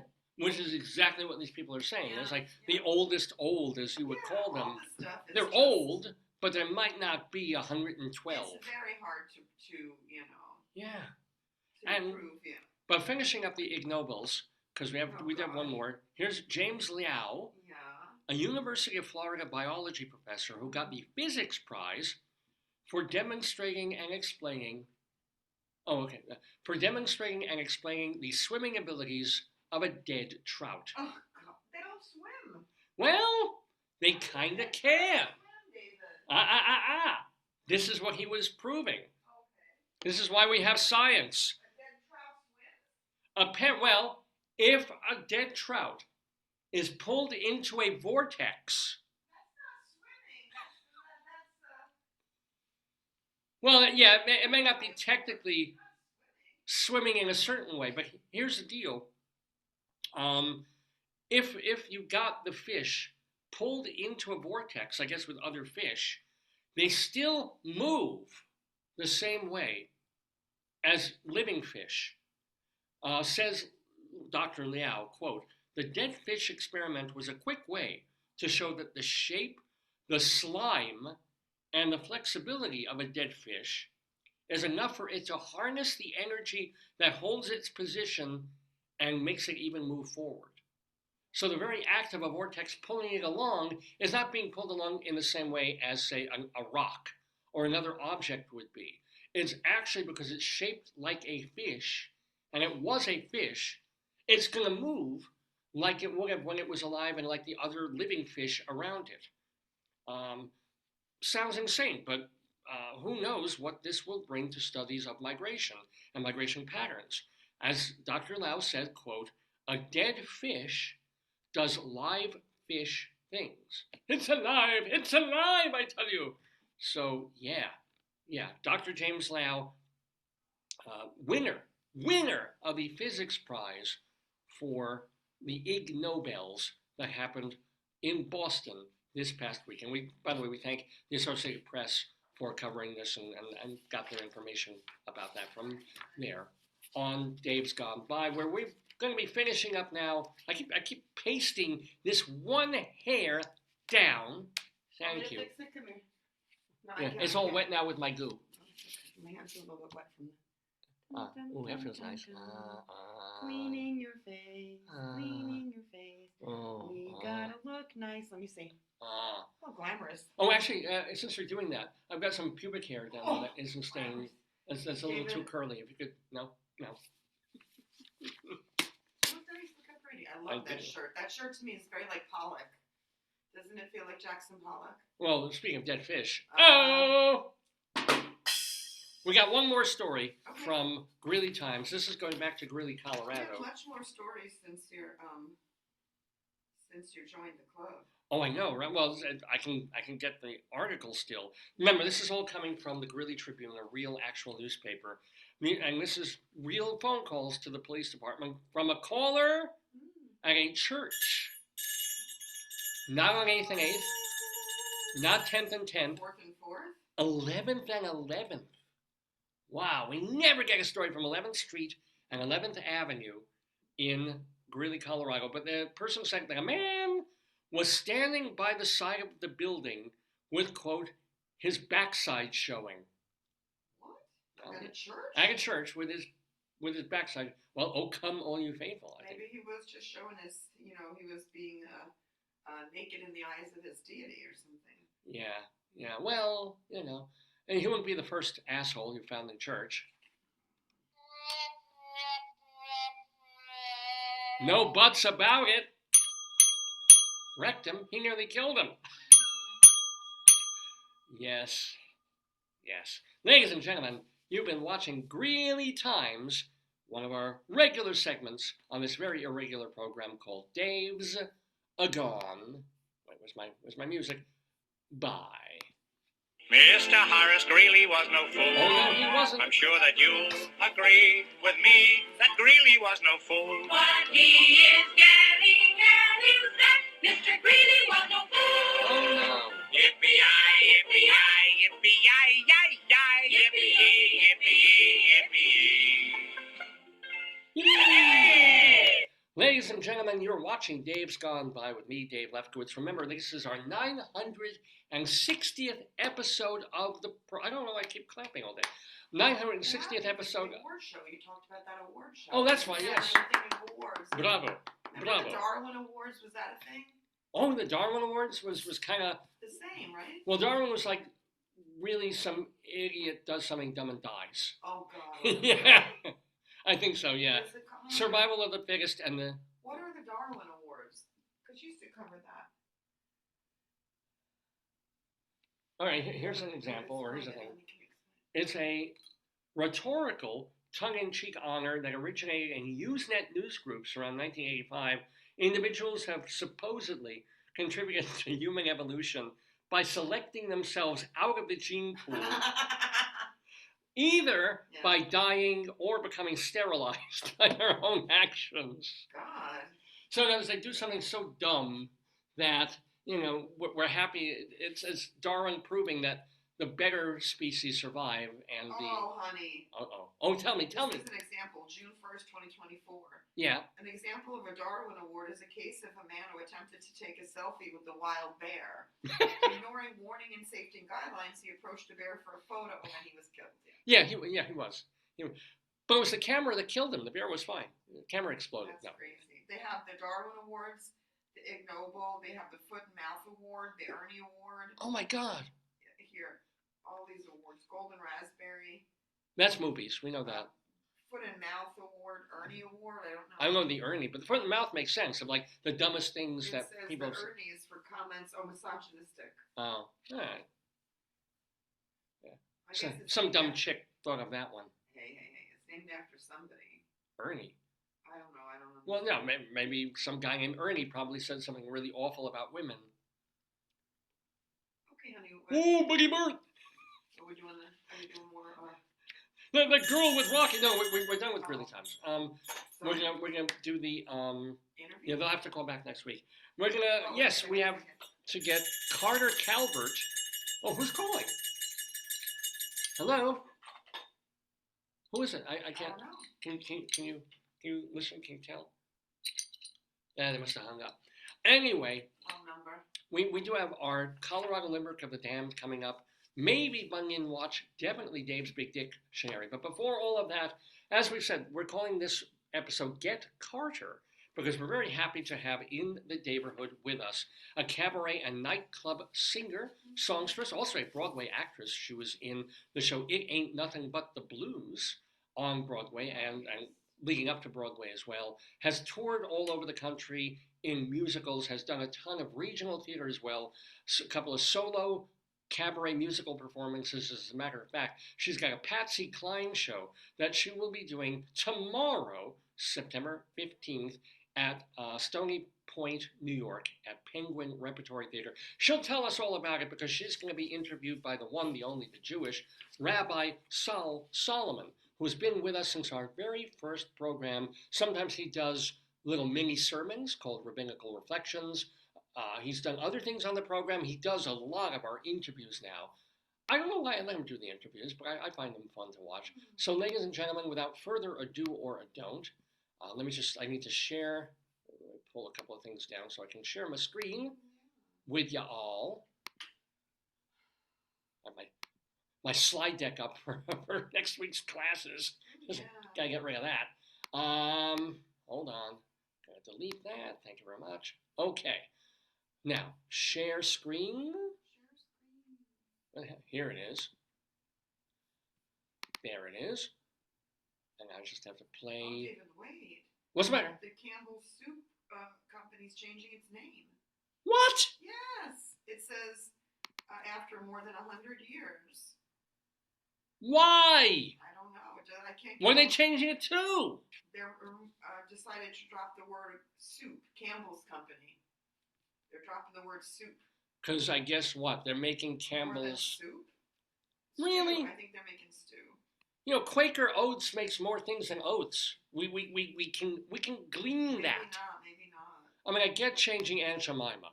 I get changing Uncle Ben. Yeah. I understand it. Darlie toothpaste. I get it. Yes. But it's Camel soup. I mean, what's his name? Andy Warhol Yeah. made that for. Andy Warhol didn't do Campbell's cans. Seriously? The universe is spinning just too fast on its axis. It's like when Dunkin' Donuts changed its name to Dunkin'. Oh yeah. They really did this. Yeah. Like that made a damn difference. Like you go into a Dunkin' Donuts store for a prime rib. It's like, no. All right? We can understand that they might make a croissant that doesn't have a donut in it, but we can still call it Dunkin' Donuts. Yeah, I agree. So now it's going to be Dunkin' and Campbell's. What else are we going to see like this? What else could you know? We're gonna see. We used to remember A and P. It's just gonna be called A. Yeah, but where do you go to P? You're in the money. You're in the money. Facebook is just gonna be called Face. Yes. Actually, if you watch the Social Network movie, there was a big fight between the founders of Facebook because no joke. What's it supposed It was supposed to be the Facebook, Oh. and they said we don't need the. I Well, said, what do you mean? It's like the Facebook. The book of faces. Yeah. Tinder's gonna be called Tin. Tin, right? Tin, really? Durr. Okay, that's a little comedy. What? Yeah, my brain. Mel is gonna be called Ma. Oh, look! What are the slots? Just No, went that's down. the sluh. Oh, is this? Oh, we gotta bank on this the whole show now. Gotta keep doing this. What are some other? Potato's gonna be called Puh. Puh, right? Or Po. Po. Oh. Well, like places that have what they do in their name, like Stein. Well, they don't say Steinway Pub, but. Like what are some companies? Like Ben and Jerry's is just gonna be called Ben's. Yeah, I would love to see Ben and Jerry's go out of business. Let me tell you that. Who else? What other companies? For whom? So is there an ice cream maker that calls themselves Carvel's gonna be called Car. Carve, and everybody think they'll go there for turkeys Yeah. at Carvel because it would just be I Carve. think, like, what's the Greenblatt's gonna be called Blatts? Barnes and Noble's just gonna be called Barn. Barn. Yeah. Yeah, and they'll have to change their logo to an actual barn, and there's nothing noble about that. But no, Maybe your Mission Barbecue is just gonna be called Miss. Yeah, no more barbecue. We'll just call it Mission. Yeah. All these homeless people will go there expecting like a free soup kitchen, but it won't be a soup kitchen. They'll just call it kitchen. Outback is gonna be called Back. Back, right? Yeah. But no, the barbecue. Well, McDonald's is Mickey D's now, right? No, it's Now still this is McDonald's. Yeah. Burger King is gonna be called Burger. Burger, I need burger. That's right. Arthur Treacher's chips. Nathan's is gonna be called Nate's. Nate's. Yeah, right. Nate's. Awful. Stupid One of stuff. my miniatures fell. Oh. I heard it. Oh, And so did the sloth. Oh, all right. So we got to take care of that. While we're doing that, You can't get up. you guys watch this delightful interview that Rabbi Saul Solomon just did with Carter Calvert, the singer and actress, here on Dave's Gone By. Oh, shalom, my friends, shalom, my enemies. This is their old pal, Rabbi Saul Solomon, the founder and spiritual leader of Temple Sons of Bitches in Great Neck, New York. And oh, what a delight we are going to have in talking to a Broadway diva, a woman who has appeared actually on Broadway in a show called It Ain't Nothing But the Blues, which was a pretty big hit there. She's also been in tons of regional theater. She toured as Grisabella in Cats. This was before the Haitians started eating all of them. And she's a friend of the Daverhood, Neil Berg, who was on this program a couple of years ago. He does this thing called 100 Years of Broadway, where he gets singers to do a review of Broadway songs. She has toured with that, but most of all, the thing that we really want to tell you is that this Sunday evening, September 15th, at 7 o'clock, you know where you want to be? You want to be in Stony Point, New York. Nobody wants to be in Stony Point, New York, but you want to be there because Penguin Repertory Theater is there, and this is where our new friend Carter Calvert will be performing Walking After Midnight, a tribute to the great Pat Patsy Cline because she's got the kind of voice that can do Patsy Cline as well as a bunch of other great singers. She's a pretty great singer herself. Won't you please welcome to the Daverhood, Carter Calvert. Shalom, Carter.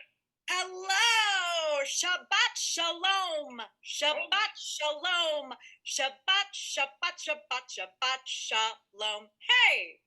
Oh, you're making my pants tingle. This is so. So wait a minute. I gotta ask you. Your name is Carter Calvert. You're in the theater, but you cannot possibly be Jewish, or are you?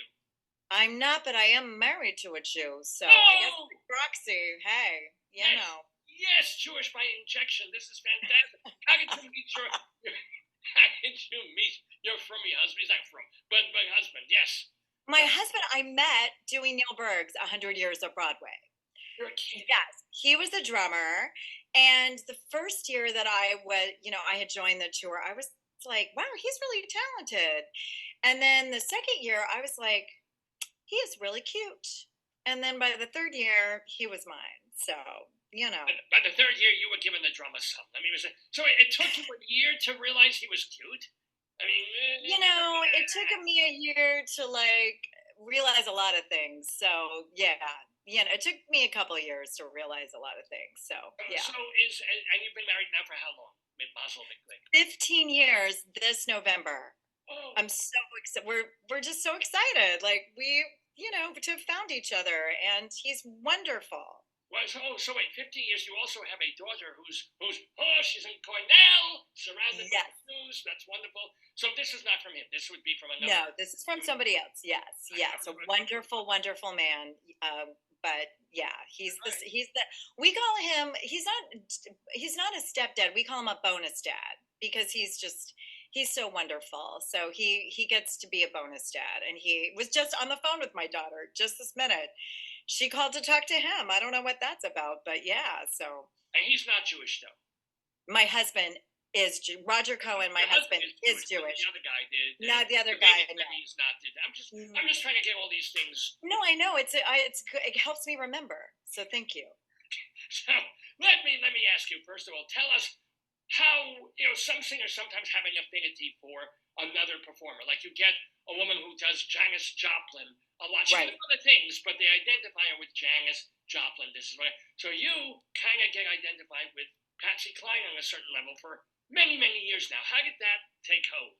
Oh, I love that you asked me this question. So when I was 6 years old, my dad was a commander in the Navy, and which was great because it meant I got to be born in Honolulu, Hawaii. But then my dad, we as a family had to move to Moss Point, Mississippi, where my dad got transferred. And my dad was a little depressed to go from Hawaii to Moss Point, Mississippi. And I remember going to my parents and saying, hey, whatever I did, I'm sorry. And could we please move back to Hawaii? And they were like, no, this is where we live now. And my dad bought a brand new blue Ford Fairmont. And that blue Ford Fairmont had what felt like really high-tech technology. It had a tape player. And my dad joined the Tape of the Month Club. Yes. Not the Columbia Record Club. This was the other one. I think it was. He probably still owes money. He's passed on, but yeah, I got to check out on that. So anyway, he joined the Columbia Country Music Tape of the Month Club. And the first month, I think it was like Slim Whitman. And then the second month, it was Boxcar Willie. And then the third month, it was Patsy Cline. And I just became a forever fan, and I just fell in love with her. I knew every single one of her songs, and I just pretended that I was Patsy Cline.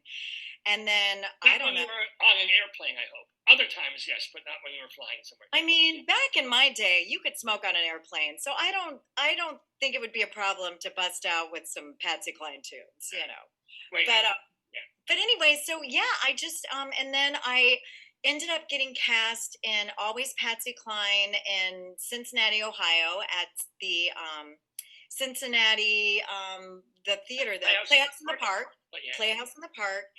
And then a few years later, I had an audition to do Always Patsy Cline at the Ogunquit opposite Sally Struthers. And I was like, for so many reasons, I wanted to do that. And by the way, if people don't know this show, it's a tribute to Patsy Cline, but there's a story there. Well, Yes. you can tell what you Yeah. picked, but there's a woman who's a I'll make it really short. It's a two-person musical, and it's about a true story between a real life fan of Patsy Cline. Her name was Louise Sager, and a chance meeting that they have in Texas at this ballroom theater there, and they just become friends and were pen pals like for the for the duration of Patsy Cline's life. And Patsy Cline really opened up to Louise and shared all of these just heartfelt, her innermost thoughts and feelings. And out of that was born this musical, which was basically a jukebox musical of Patsy Cline songs.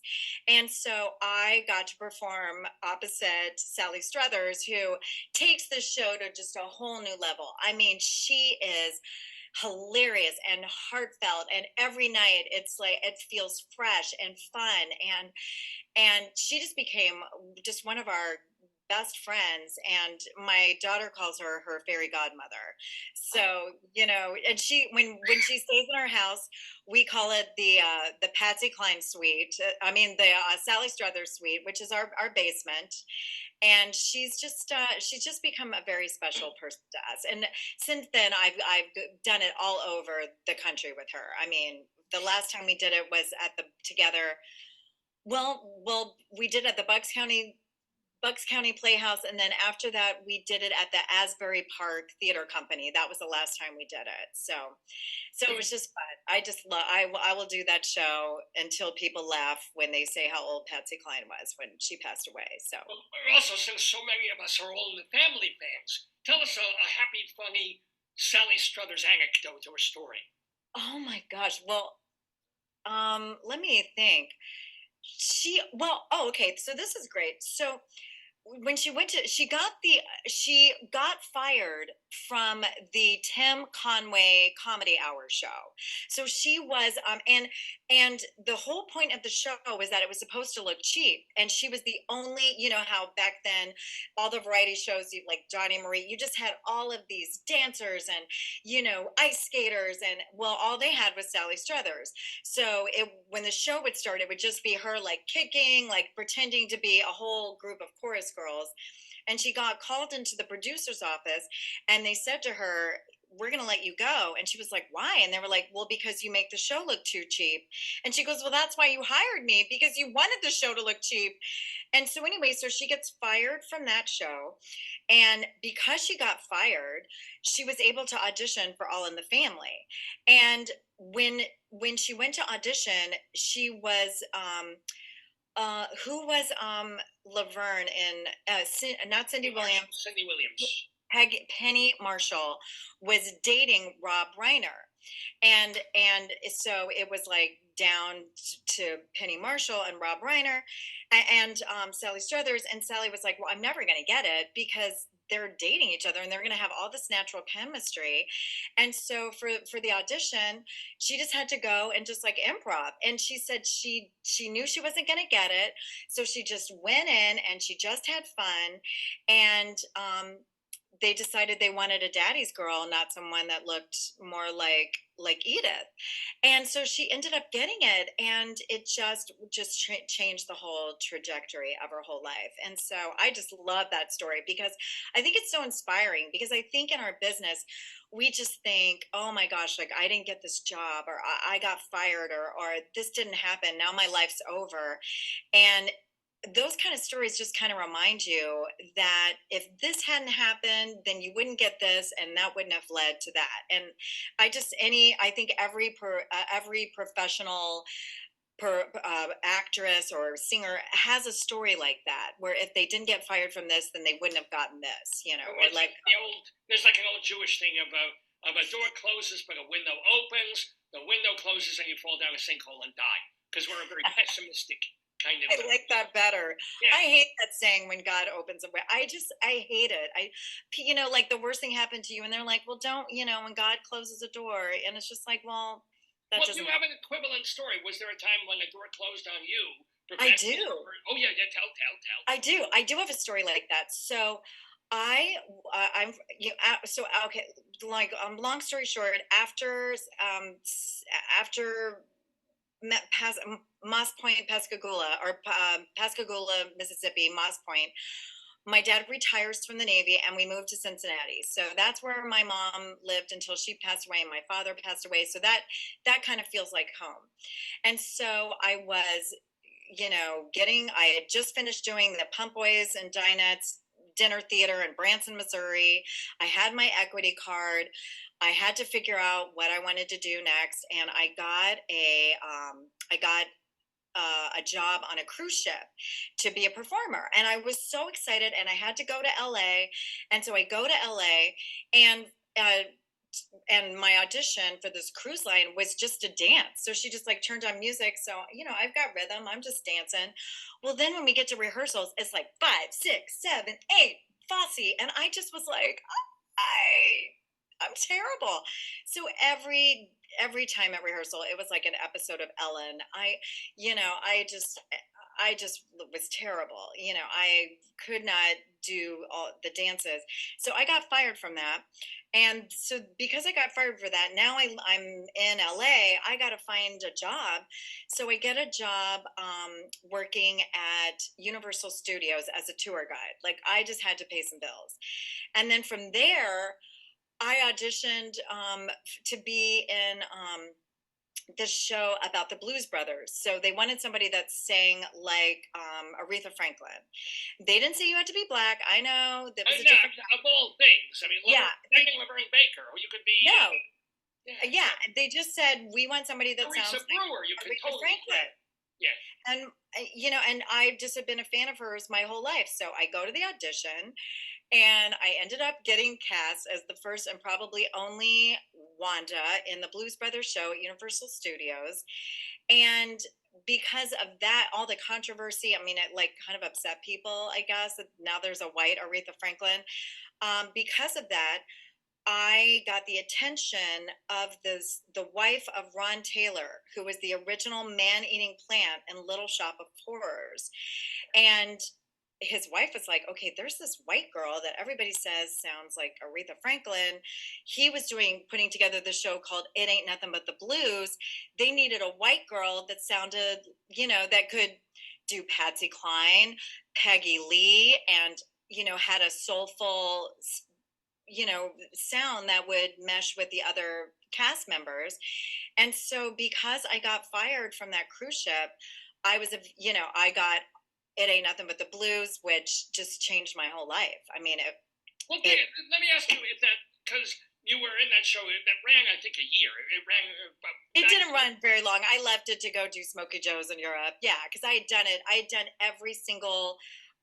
Because the run up to doing it in New York, it had been done at every regional theater. So I was kind of like ready for a change. I'm always like, what's the next thing? I love Europe. I love to travel. I'm always like, what's the next thing? So yeah, I love it. So you literally gave up a Broadway gig. Granted, to go tour in Europe and do it. All I right. know. I was in love with the musical director. It probably Well, wasn't move. Yeah. Yeah. But it got me my daughter Ella, who's now at Cornell. I get it. Yeah. Oh, and she's my joy. She's the greatest joy of my life. Her name is Ella Fitzgerald, and she's white. Who knew? Yes, I know, but she's named after Ella Fitzgerald. Is she really? She really is. Yeah. Because after Patsy Cline, Ella Fitzgerald is my next favorite singer. Yeah. So why didn't you name her Patsy? Because I don't know. Patsy's it's not a name. Yeah, it was a little too. I don't know. It just wasn't. It wasn't the right name for her. Now, here's something that kind of in terms of as a club performer, as a singer rather than theatrical. You've opened for Chubby Checker. Yeah, like a million years ago. It's like I really need to take it off. Like it's so old. I mean, how old is it? All right. What about Liza? You've opened for Liza though. Yes. Okay. Any Liza? Come on, you gotta give us a Liza story if you have one. Well, in Cincinnati, they have this beautiful place called Music Hall, and I was part of this group of singers and dancers, and this really wealthy man would just like book Music Hall and then invite like all his rich friends and and fill up the place, and then he would just hire like you know, amazing performers. And one of them was Liza Minnelli. And so one of my friends, my friend Tim Barker, who was also in this like troupe, this performers and singers, you know, was just like said he just went off stage for a minute, and this he just heard someone like, "Hey, you got a light?" and he was like, "What?" And he turns around, and it was like Liza just in a robe with like a cigarette hanging out of her mouth, you know, and he just like was so taken back. She was watching in the wings, and then she went on stage, and I watched every second of her from the wings, and she turned it out. She was unbelievable. She was like at the top of her game. She was unbelievable. Yeah. Hey, when was this? How long ago again was this roughly? Which I. You know, this is what's terrible. I almost have like a mental defect. I cannot remember. I cannot remember dates. I mean, it probably. I don't even want to say it because then it just dates me. But yeah, I was like, I was young. I was young when this was happening. Yeah. Now let me ask you. You also do a solo show. Sometimes I mean, you've done tribute solo shows, but you did something, or are you still doing something called Viva la Diva?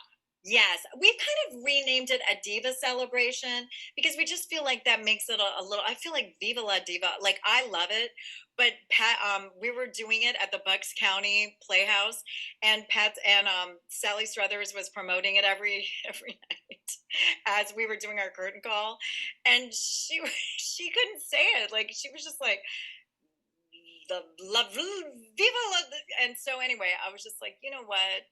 If Sally Struthers can't pronounce it, then that's on me. So we changed If it Sally to. Struthers can't pronounce Viva la Diva, she's having cognitive slippage. I don't know. I didn't know she's not. She's the sharp. She is sharp as a tack. Like I want Quentin Tarantino to put her in a like. She can play anything. She's ridiculously talented. Yeah, and she's the sharpest person I know, young or old. Like she's incredible. Have you done many non-musical roles? Have you gotten parts that didn't call upon you to use your pipes in that fashion? You know, a friend of mine is a playwright, and his name is Brian. And wait a minute, let me look at the poster. 1 second, and I'll tell you. Brian Yorkie from the musical guy. Oh, I'm so sorry. Brian Hampton. He was actually just at my house for a debate party. The debates happened to be on my birthday, and I was very excited about them. And so I hosted a debate party. So anyway, my friend Brian Hampton is just a really talented playwright, and there's two plays that he's written several, but two plays he cast me in, and I just got to be just like wacky off the top, super bitchy. It was so fun. I loved it. But most everything I've done is, I'm singing. I'm singing. I've got to ask, when you did Forbidden Broadway, what were some of the characters and songs that you did? Because also Gerard Allison Ringy was on this program many years ago, so he's. Oh, how fun! Oh yeah! Oh, wonderful! You've had everybody. You've had everybody. Not Golda Meir, we're hoping, but it's unlikely at this point. But, well, yeah. I was Julie Andrews. I was Carrie Underwood. I was Liza Minnelli. I was Kelly O'Hara. I was Susan Stroman. I was BB Newworth. Yeah, I mean. All right, so what of those? What was like your most memorable Forbidden Broadway moment or song parody? Oh yes. Okay. Yes. Okay. So like, we they were always just trying to like keep the lights on for this particular at this venue. It was like a little bit off the beaten path. I can't remember the name of the theater. And so like after our show, this was not New York. This was in New York. This was in New York. Yeah, it was Fairbanks, the Douglas. No, Fairbanks? it wasn't. I did do it at the Douglas Fairbanks. I've done a few incarnations, but the last one they did before COVID was called Forbidden Broadway Comes Out Swinging, and it was at this theater, and I'm at the Davenport Theater. It was at the Davenport Theater. Yeah, that's the AMT now. That Ken guy took it over. Yeah. Yeah, I'll take your word. Al Tapper. Yeah.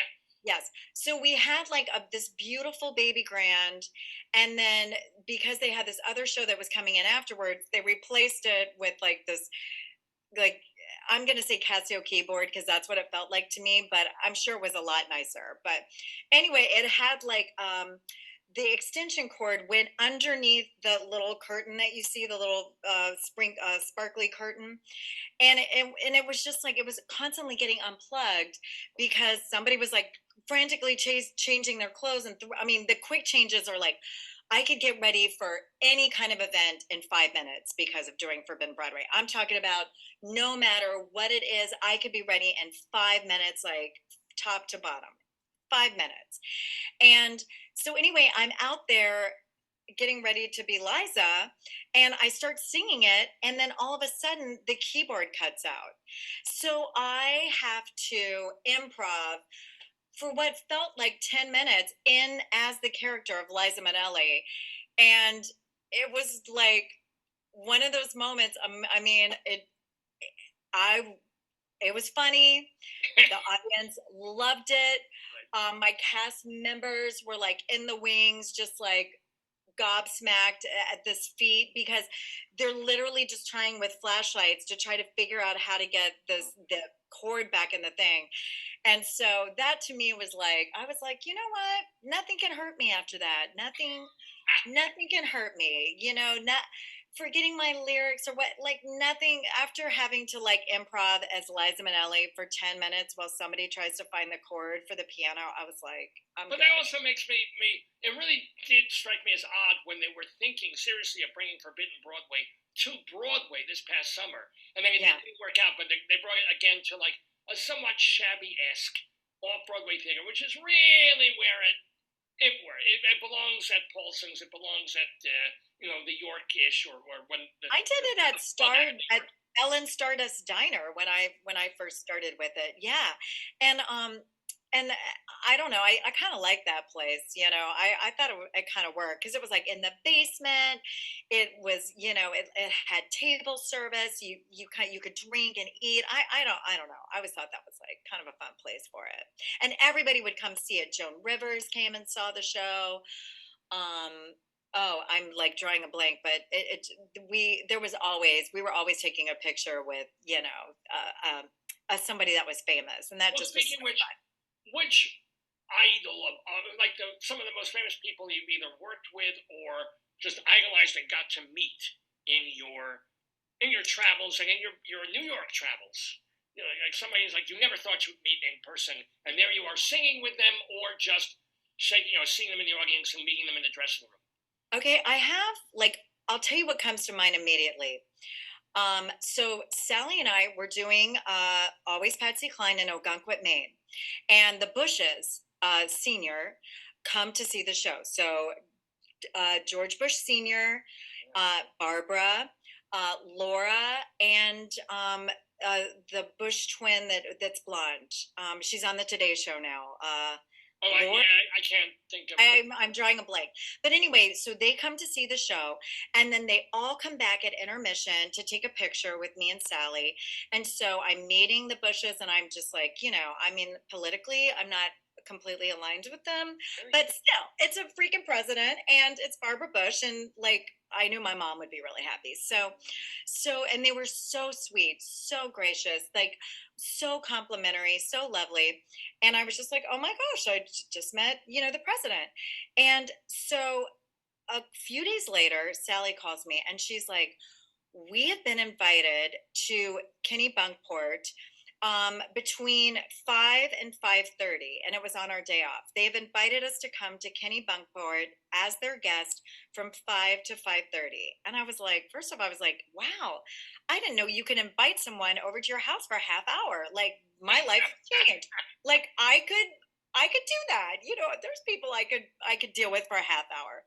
So anyway, so we get all dressed up, we get in the car, we go over, and I really thought like there would be this real extensive, like where they would check our bags or they would pat us down. Nope, we just wave to the guard, he lets us in. we knock on the door, and Laura Bush just greets us, and there's all these dogs, and Barbara Bush is like, "Hi, welcome, Carter, welcome, Sally," and then there's the president, and I'm like, "Oh, hello, Mr. President," and he's like, "What are you drinking?" And I'm like, "What are you having?" And he's like, "I'm having a margarita." And so I was like, "That's what I'll have too." And it was the best margarita I've ever had. Like whoever their manservant was, he put it. It was George W. Actually, he was in the kitchen mixing the. Yeah. No, George W. also arrived later. But anyway. Oh wow! Oh wow! So I'm sitting there and I'm having the best time talking to George Bush Senior, or the President George Bush Senior. Did he grab your tuchus because he was known for? Did he? No. Well, you're getting to the end of the story, but yeah. Totally. No, that's the story. So he was so lovely. I'm just chatting with him, having the most wonderful time. And then I guess his margarita kicked in, and then he was just like, "You're the most like whatever woman I've ever." It was like kind of icky. And so then and then we see George Bush, W, and Laura, like they all come in, and then we're not leaving, and half hour you were at the door, right? Yeah, and they all left to go to dinner, and Sally and I are just like, what are we doing? And they just kept talking, and Barbara Bush was like telling me all these wonderful stories about being in the White House and seeing Michael Jackson and just like all of this stuff. And so then it comes time to go, and I'm like, "Thank you so much, Mr. President. It was so lovely to see you." And he was like, "Why don't you come over and hug me goodbye?" And I was like, "Okay." So kind of like a lamb to the slaughter, I go over and I'm like, "Nice to meet you." And all of a sudden I just feel his hands like on my backside. On your actual, not lower back, but your on my actual, because I bent over the wheelchair to say goodbye to him. He was that old. Wait, what? Yeah, I'm sorry. He was in a wheelchair. It was, so this is not when they were president anymore. He was no. Yeah. No, he was a former president. Like this was. Yeah. Let me try to conjure up. I would say this was like 15 years ago. I would say this is 15 years ago. Yeah. So he was, still there, but in a wheelchair. So, yeah. So, and I just, I'm just like, "Really?"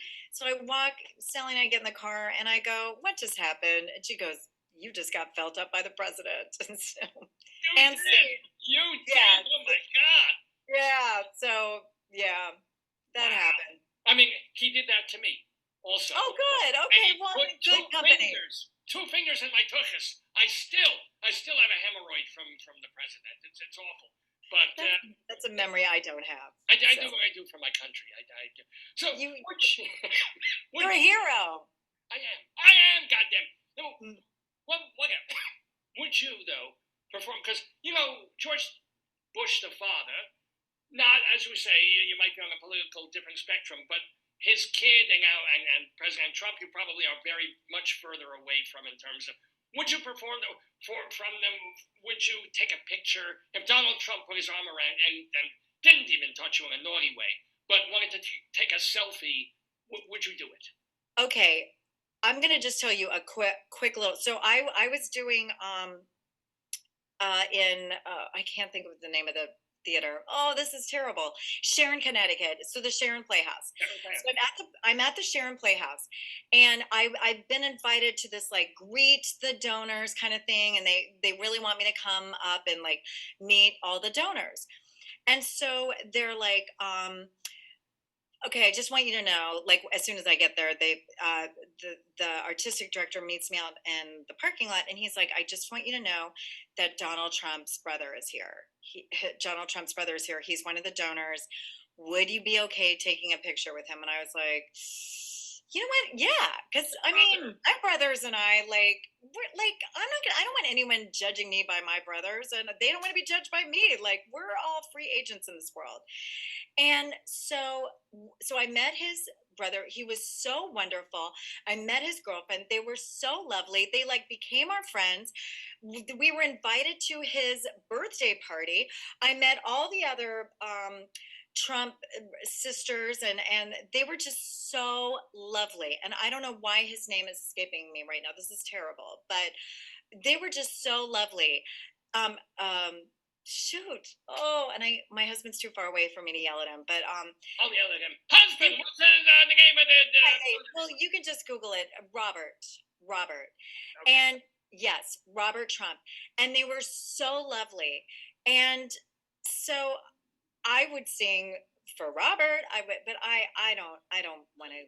You couldn't- That's just not. I just feel like I don't want to do it, and I don't have to do it, so I'm not gonna do it. I'm just, yeah, I'm not gonna do it. Let me ask you. So in balancing, so you do the Patsy Cline shows. You do the diva, not diva. Viva la diva, a diva celebration. Yeah, The celebration. yeah. What else are you kind of working on, or for? Are you auditioning for things? What's in like the 6-month pipeline for Carter Calvert? Yeah, well, I just saw something from my agent, and I didn't have time to look at it. But so, yeah, I'm still auditioning. I'm still creating shows. We also have a Carole King tribute show that we've done at the Penguin Rep, that we've done all over, that we love doing. We love performing that show. I do a lot of voiceover work, and so I like my studio. I kind of hit all the things that I used to deaden the sound, just so it'd be cuter. But I'm like actively in the business.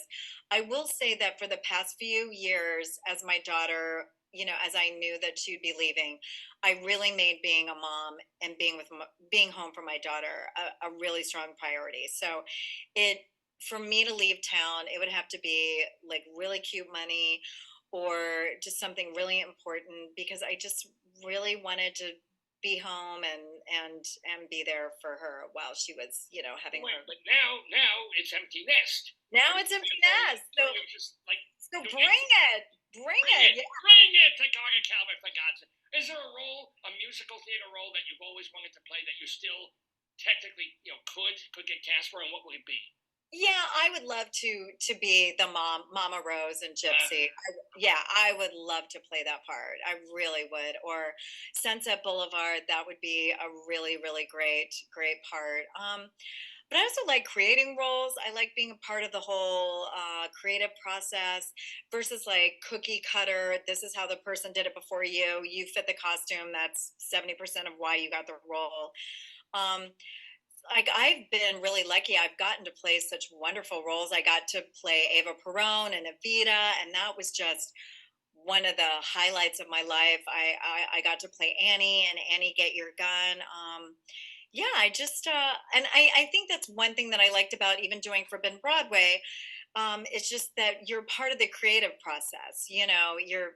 And I like collaboration. I like, oh, you said that. Okay. I almost like the improvness of being in a scene together. Somebody gives you something and then you give something back. And now that's what the show is. It's I the love that. improv, yes, and. Yeah. Yes. Let me ask you though, like with Evita, you probably knew the songs going in. You Yeah. probably heard "Packing the Pony" in your head. Yes. This was back when she was in the Union. But let me ask you, how do you get her out of your brain and out of your consciousness, even when you're doing like, the poses and whatever? How do you not Laponize? How do you not Mermanize Annie? Well, I don't think I probably listened to Ethel Merman as much as I listened to maybe some other people in learning that. And plus, I played Annie in high school, so I kind of had a feel for it. That was hard because I do feel like I have an ear for mimicry, which is probably why I've done so much Forbidden Broadway. But I think I just like really got into the story, and I loved her rise to fame, and I loved how she sort of became this real strong power player. So I think I just really got into the acting part of it. I liked I like her bitchiness and her evil, but also her vulnerability and her I think I really got into the storytelling. So it just was, I mean, I would just sob, like when she's dying at the end. I would just like tears would just pour out of me. I just felt like I just lived her. I felt like for that time that I was on stage, I lived her. I felt. Can you do that Bernadette Peters thing? Can you sing and cry at the same time? I figure as soon as it starts, yeah, it closes up, but doesn't like Bernadette kind of have that close thing anyway. So I think she's kind of it's already there a little bit. But yeah, I don't.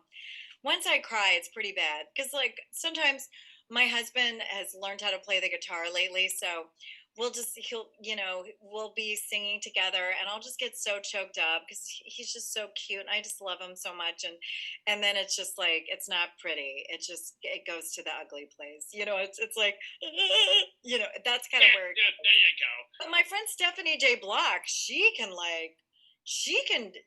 got that gift. Like she can like have this really emotional moment with somebody because I did this Covenant House show with her to raise money for Covenant House, and she had this homeless teen that she was like that just told their story, and she came out and she sang Defying Gravity to this homeless teen that like had just told the like worst story you could ever imagine, and it was one of the most powerful things. And I just was like, okay, I get the hype around you, friend, because you are incredible. Like that was a master class in just weaving a moment together.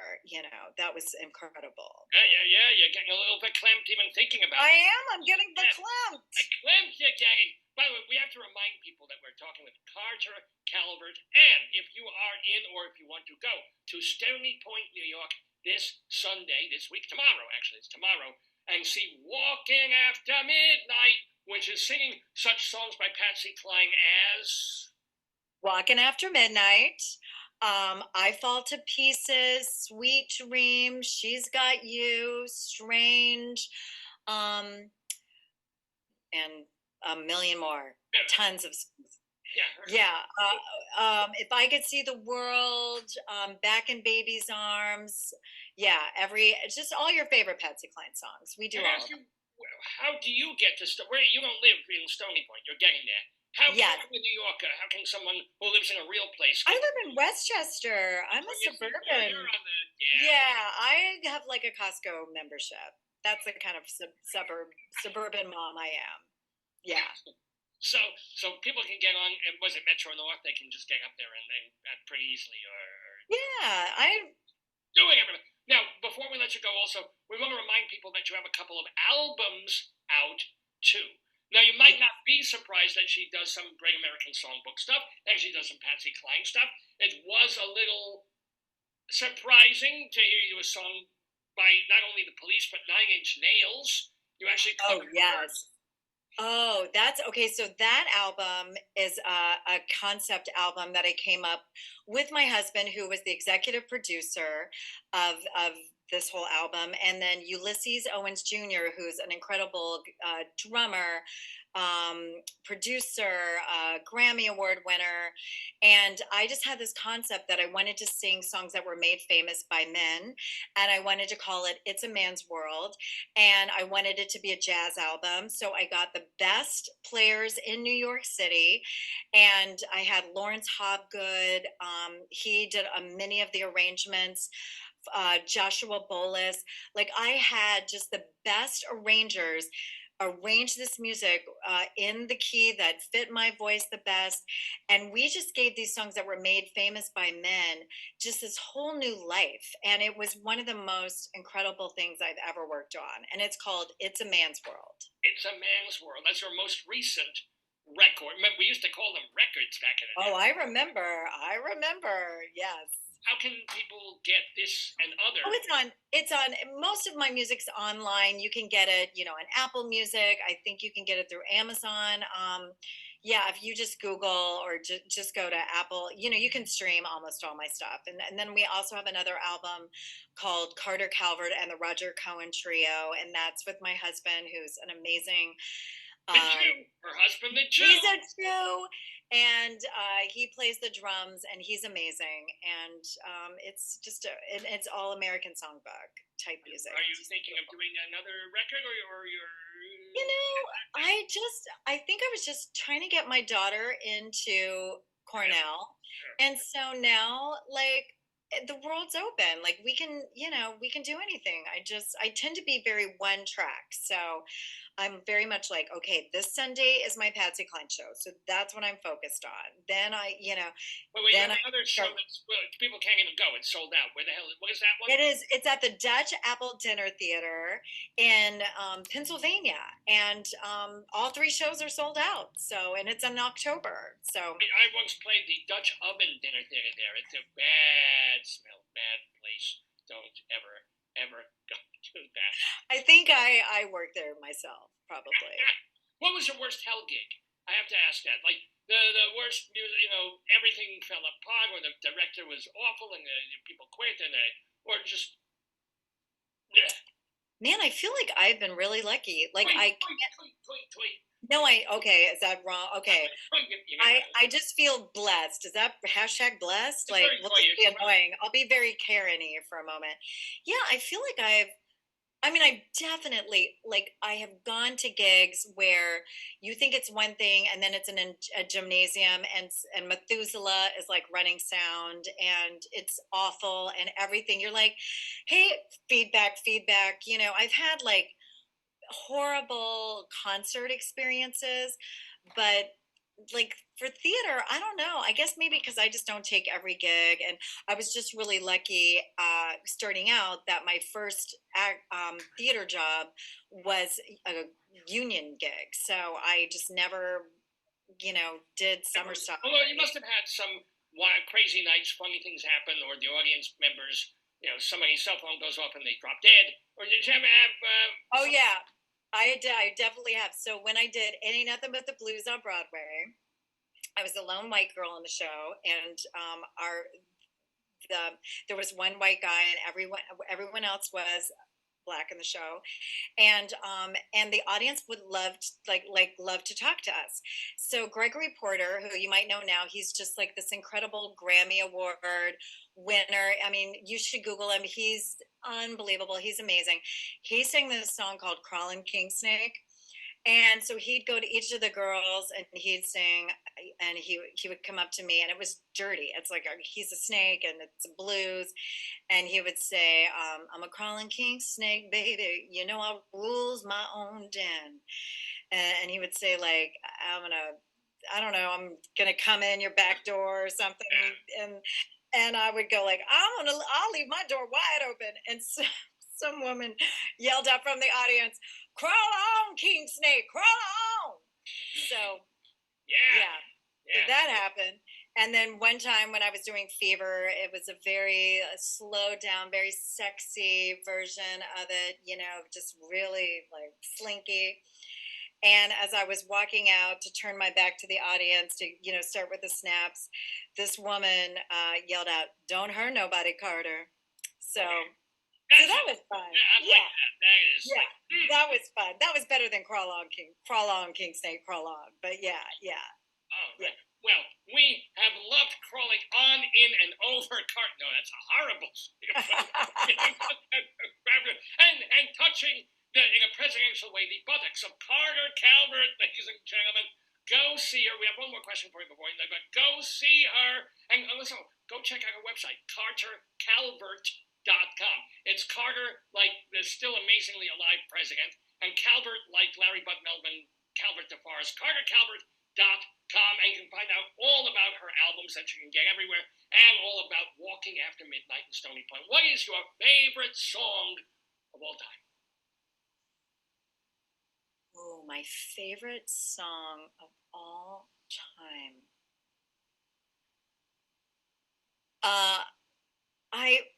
Just the song that comes to mind is a song that we do in our Patsy Cline show that you'll see on Sunday.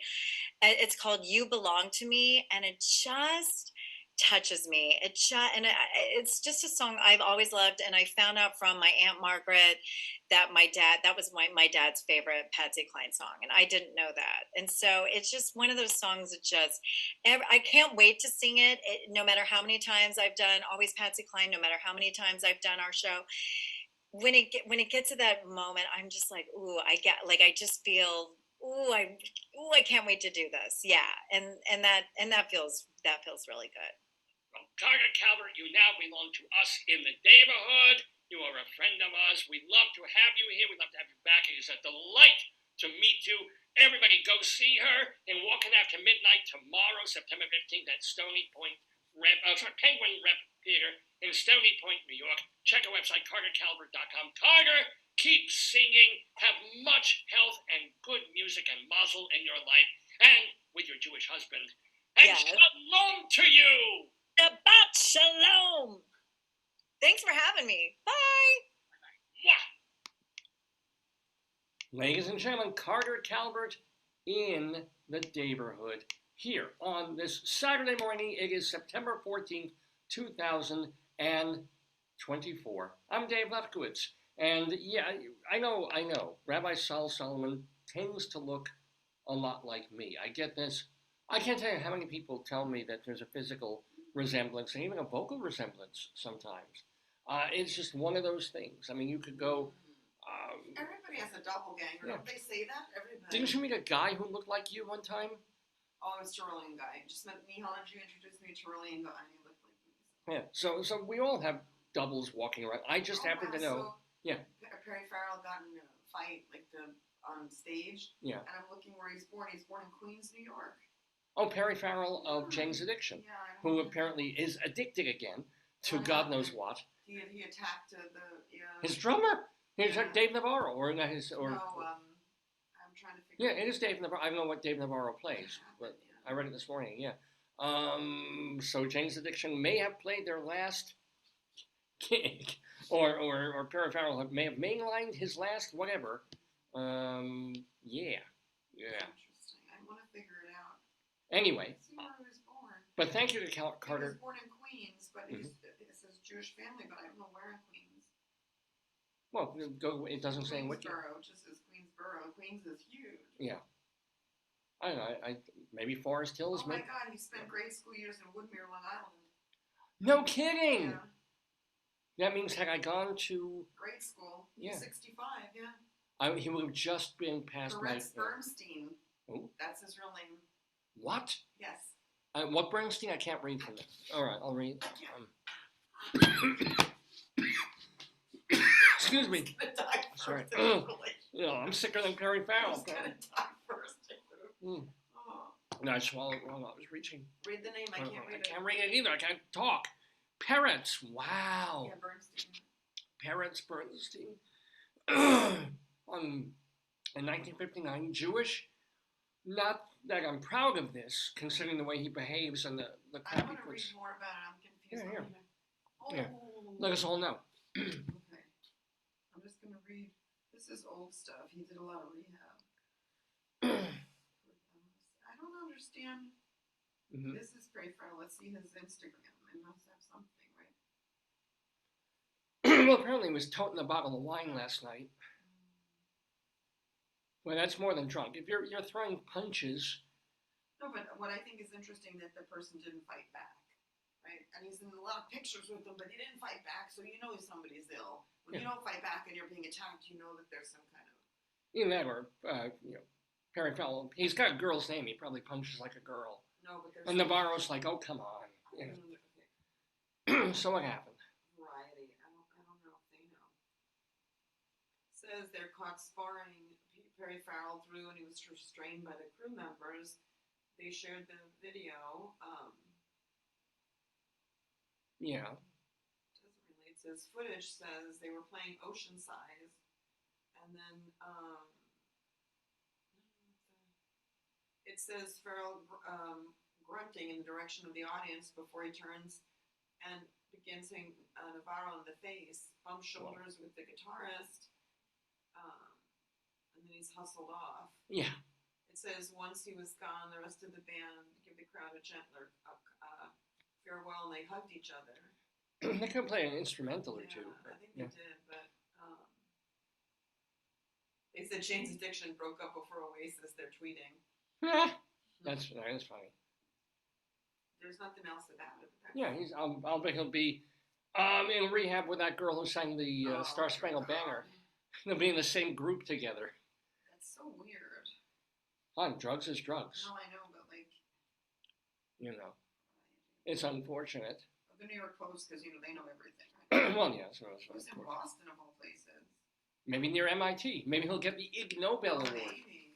Yeah. How many punches can a drunken They dragged him off. I mean, come vocalist punch? When he's How many notes out of the spectrum of notes that a singer once was able to hit? Sad because like addiction killed like she was mentally ill. The Cranberries. It killed like so many people. Wait, she was not. That with her, unless it was prescription pills, or she drowned or something in it. No, but Amy Winehouse, yeah. And Jimi Hendrix. Well, Rolling Stones. it's not. Yeah, What or about just Kurt drugs Cobain? themselves and misusing them rather than Kurt addiction. Cobain, Yeah. Well, no, Cobain was trying to clean a gun with his toe, and oops. And wouldn't you know that Courtney was right there? Yeah. Tomorrow was perplexed. Well, yeah. I didn't know it was happening. Well, somebody can be clean and sober and then get back on the monkey, and in a couple of hours be all the way down again. Yeah, but usually doesn't wine make you calm? Like, why was he so agitated? Usually alcohol's a depressant, right? Who knows what else he was on? Who knows what he took before he grabbed the bottle of liquor? We just don't know. He's a messed up guy. He was yelling at him for other stuff, yeah. You know how I get if I don't get my Arizona. You know how you get if I'm tracking you on stage and you miss a cue or something, you go Yeah. crazy. Yeah, I go berserker. So, imagine me if I can't get like my 99-cent jar or can of Arizona iced tea, and Mission Barbecue has a black plate special that isn't meat. It was just night after night that Perry was mad. Yeah. Perry had been suffering tinnitus and a sore throat every night. Well, it's me. Oh, they said the audience was complaining about his singing and they got mad. You suck! Yeah, well, yeah, if you suck, it's time to stop the suckage.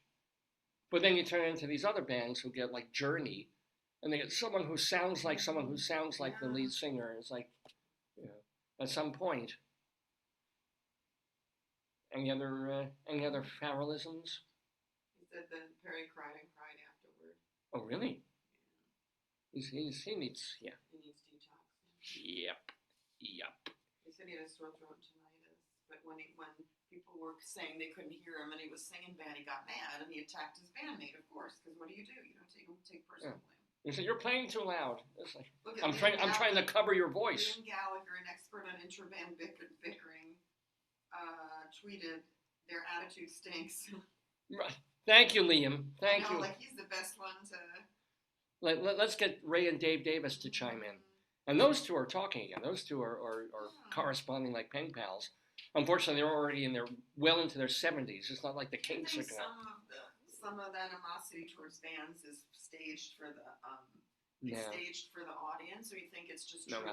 Not this kind of stuff. You're the only one who's been in a band here. Yeah, and we never lasted long enough, or whatever issues we had were off stage. What is it like?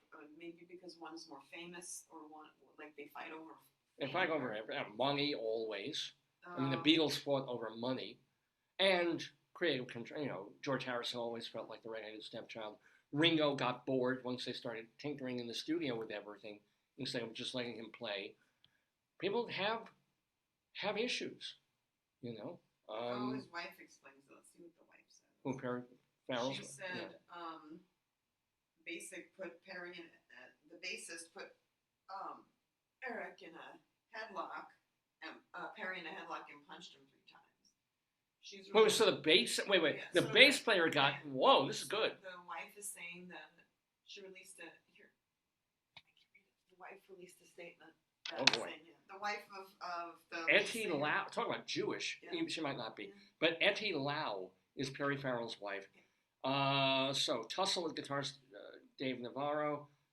Loud Sugar Clip, blah, blah, blah, blah, blah. So she acknowledged there had been a lot of tension, that the dynamite was lit. Perry got up in Dave's face and body checked him. I'm not sure where the bass player is. Is that like an MRI? Wait, was there more? The bass player took him off of him. They stopped the fight. It was bassist Eric Avery who won the fight. Avery walked up to Perry on stage in the dark, put Perry in a headlock, and punched him in the stomach 3 times. However, other accounts say that he was just restraining him. This is, wow! Rock and roll! You gotta restrain somebody if they're attacking. Yeah. Like if they're, this is heavy. If they're attacking somebody, you gotta restrain them. Yeah, well, you don't restrain someone by punching them in the stomach. You keep them in the headlock. Isn't that the way you restrain people? What's the word? No, you punch them in the balls. What's your word? Did you send it to me? Did you email? I did. So all right, I don't have my Chrome up to my. Here, give me your phone. I'll get it on your phone. Here. Oh, great. Fine. Here. Thank you. Because maybe you could use it in your discussion of this event. I think you could use it. Oh, I remember the word, but could you find it on the? I'm gonna give it to you. Yeah. I'm gonna give it to you. Gonna give it to you, baby. By the way, it's 11:30 in the morning Eastern Time here in the Daverhood with me, Dave Lefkowitz, my wonderful wife. You're watching the 960th episode of the Dave's Gone By. Oh, Potato wants to get in on the punching and fighting. Wait, he's up there. He is, and he's got a helmet on, which is good. Oh, he's got the. And we're calling, by the way, this episode "Get Carter" in honor of our guest, Carter Calvert. What an interesting woman. Yeah, she's really Beautiful good. Voice. So, some people might find succor in her voice. Yes. Succor. It's actually pronounced sucker, but I thought it was succor. too many words. No, that's the Jewish holiday. But it's, so we have a segment that we do on the show called Dave's Big Dictionary, and this involves finding a word at random. And nowadays, Merriam-Webster does it for us. We don't even have to do it randomly in the dictionary. But Merriam-Webster chooses a word of the day. And their word of the day for today, September 14th, 2024, is succor. S-U-C-C-O-R. And I'm going to tell you what it means. And then I kind of have to just talk extemporaneously. You should bring it into the band stuff. I don't know will it fit. Well, we hope that he finds succor that pulls him out of his downward spiral. Extra, tell all about it. It's Dave's Big Dictionary.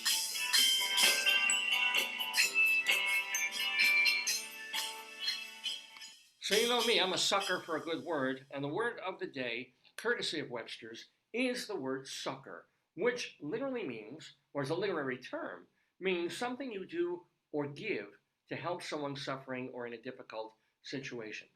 We always say someone gives succor to someone else. So we see it as our duty to give succor to those in need.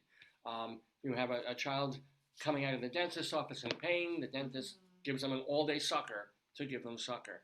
So here's in context. They always have these giant freaking paragraphs of using the word in at the root of such. I'm not gonna bother with that. Did you know? And even they have a punny sense of humor at Webster's. Oh, good. If you're a sucker for etymology, ha ha ha, buckle in as we aid in your understanding of succor. This word comes from the Anglo-French noun succor, S-U-C-O-R, Sweet. which means basically the same meaning of a modern word. It comes from the Latin verb, here we go, succorrere. Which is sweet, right? No, to run to the rescue or bring aid. Oh, aid. As opposed to sucre. It should be, right, from sucralose, but it just means helpful, I guess. Succorrere is itself a composite of sub, from below, and the verb correre, which means to run.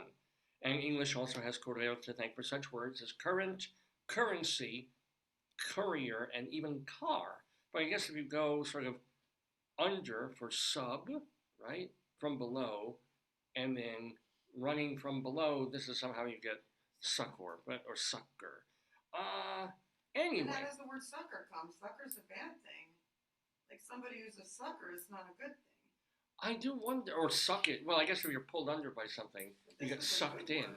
So you're a sucker. But to give this word. There's is a good totally word. different word, totally different root. I'm believing, because and let me tell you, there's a sucker born every minute. Knock, knock, knock. So I've got to use this Where's word. your trombone? Oh, here. Sorry.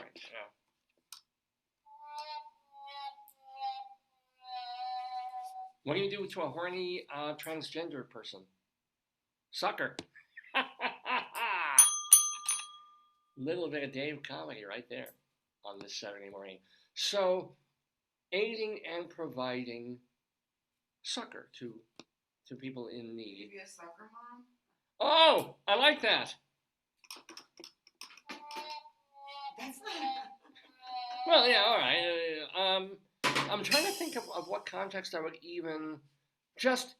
Like the problem Rolling is Stones Give Me Shelter is an example of it, right? the song "Give Me Shelter." Yeah, provide succor to get me out of this horrible thing that's going on. The problem with the word succor for me is first of all, it's one of those words that you have to say exaggeratedly, Why? or else people think you're being dirty or you're using the wrong word. So it's like, well, they provided succor to the refugees. I gave succor to the grieving person. Yeah. But the word is actually pronounced succor. I don't think so. It is. I just looked at Merriam-Webster's dictionary. You can They're just messing with suck, your head. S-U-C-K, in a big letters. They're messing with your head. They're But- just doing that. But that's why you kind of have to. I want to use this word, but I have to call it succor, so that people know that I know the word. I know the word and I'm not looking for the sucker word like the other one. I want S-U-C-C-O-R. Like you could say, like the parody guy, succor punched. Yeah. No, but that is a problem. Like you can't generally use the word except in print, because everybody will think it's kind of like, what? They'll know. People. What? Yeah. No. I saw this 19-year-old girl crying in the elevator, so I gave her my succor. No, right? I was like, no. I tried to make her feel better. Yeah, exactly. What are the other definitions of it? There are no. That's it. That's it. I mean, we can Google if you want and find some other. Let me see. The What are word antonyms? would be kind of Abuse. making something worse. Abuse. Yeah, that sounds about right. Hold on. The word succor. See, I say succor, S-U-C-K-E-R. No, the word succor. God damn it, no. Just spell it. S-U-C-C-O-R. Assistance and support in times of hardship or distress. To give us I don't think there are multiple meanings of it. That's what it is. Sad. What does succor mean I even have to say, like, what does succor mean in the Bible? What is it? Often used in the scriptures to describe Christ's care for and attention to us. It means literally to run to. What an absolutely magnificent way to describe a Savior's urgent To effort run to? in our behalf. To run to. So, like, if you see someone suffering, you run to, you're providing like them. You provide aid. Yeah. Yeah. That's like you at the bagel shop. Yeah. Or if you're taking bets on a marathon, you're making a succor's bet. Sucker getting off the pot. But that's it. There's no. It's kind of a sad word for today. We need a better word. It is. It's a shitty word, You wanna but pick it's a also a second word we word? can't use. Let's pick a second word. No, we can't do that. We'll do that next week. Pick No, a it doesn't work like that. It's your show. You can do whatever you want. I gotta think. The rules are: okay. I've got to talk about the word, But you did. or for more than a minute and a half, Okay. or something that it brings to mind, and all it brings to mind is the other word "sucker," and I'm not Christian, It so brings me like yeah. brings me the word of like of a cure. Of peace. Yeah, I'm not a peaceful person, and giving succor to those who, Like in pastures or peacefulness. or running to people who really need your help to provide Yeah. something that keeps them happy, takes away some of their pain, some of their struggle, which I've never done to anybody in my life. So I increase people's anxiety. You're the antithesis of this. I will see someone on fire in the street. I was like, oh, gasoline. You know, it's like, Oh, no, you no, try to help people. You're I helpful. try, but I'm not usually You're very helpful, good yeah, at it. Nathan, you're helpful. Yeah. You know, somebody faints in front of me and start kicking them. It's like, wake up! No, you don't. Well, to wake them up, but it's You not try the to be right. helpful. You try. I try to. Yeah, you try. But I'm not a succor Maybe your providing pun of person. destiny will provide succor for some people. Oh, I don't have a pun of destiny today. Oh, maybe that's the succor. Yeah, yes. For those of you who saw last week's show and had to endure our wretched pun of destiny, my succor to you is that there's not going to be a wretched pun of destiny today. I promise. Yeah, that's it. That's what you gave them. Yeah. Rest from the complications of the mind. But I wish it brought up other usage. No, it's a sucky word, succor, for my purposes today. It happens. It happens. Not every day do I have a thing to. No, literally nothing. Nothing. I mean, all the time, nothing up here, but particularly nothing for this word today. I apologize for that. I apologize for the suckage, which is a different root. It's a different word completely. Oh, let's get the hell out of it. You know what? You know what will make all of us feel better for this lousy word of the day? I am going to do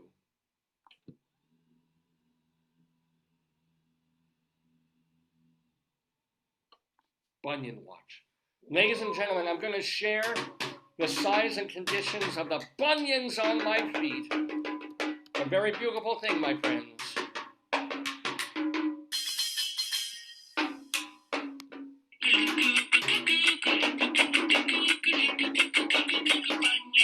She's Bunyan, she really is a Bunyan, she's Bunyan. Listen, doctor, to my plea, it's time for bunionectomy.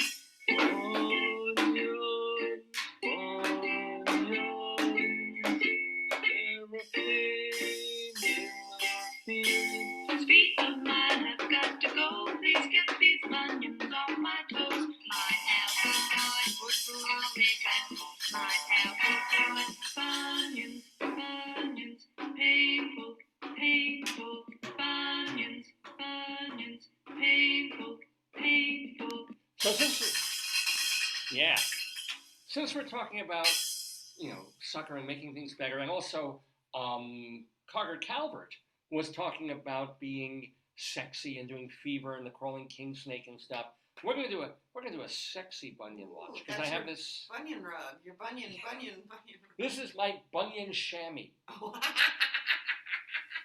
So I'm gonna bring my bunion up. All you foot fetishists. Why don't you put it on the rug, like underneath it? Well, nobody see it. Uh-oh. You know what? I gotta. Here's what I'll do. Since we had this for Dave's big dictionary and I didn't use it. Boom. Gonna kill my back here, but here we go. Oh, look at that. And now we have our bunion chamois. Oh wow. Pretty That bunion. must feel good. Oh, hey, this is really Yes. nice. Oh, but look at it. Oh, yeah. Show them the non-shiny part. Use the silk part on your bunion and show them the furry part. Oh, here's the furry part. Yeah. And this is It's more like for a the buffing. bunion Q-tip. This is when you really get in there and polish off that bunion bone. Oh gosh. And this is the delicate finish. Oh yeah. Oh yeah. You know you want it. You know you like that hammer toe. Oh yeah. What is wrong with me? I'm a 60-year-old man doing this on, I was going to say television, whatever the fuck this is. Oh, yeah. Oh, this actually feels really, really nice. It's nice. Like is it like a chamois? More. It's like a powder puff. Oh, yeah. It's like a face powder puff. Oh, Good for yeah. you. Let me see how it feels on here. Ooh. Yeah. Honey, it's bunion watch, not calf watch. You're right. Let me try it on my eczema. Yeah, these little dot things here. Yeah, Oh, you should do that. Maybe that'll only give you comfort. Oh. Give It'll give me succor. Yes. Okay, a little bit more, If you haven't gotten your rocks off yet, last bit of bunion thing.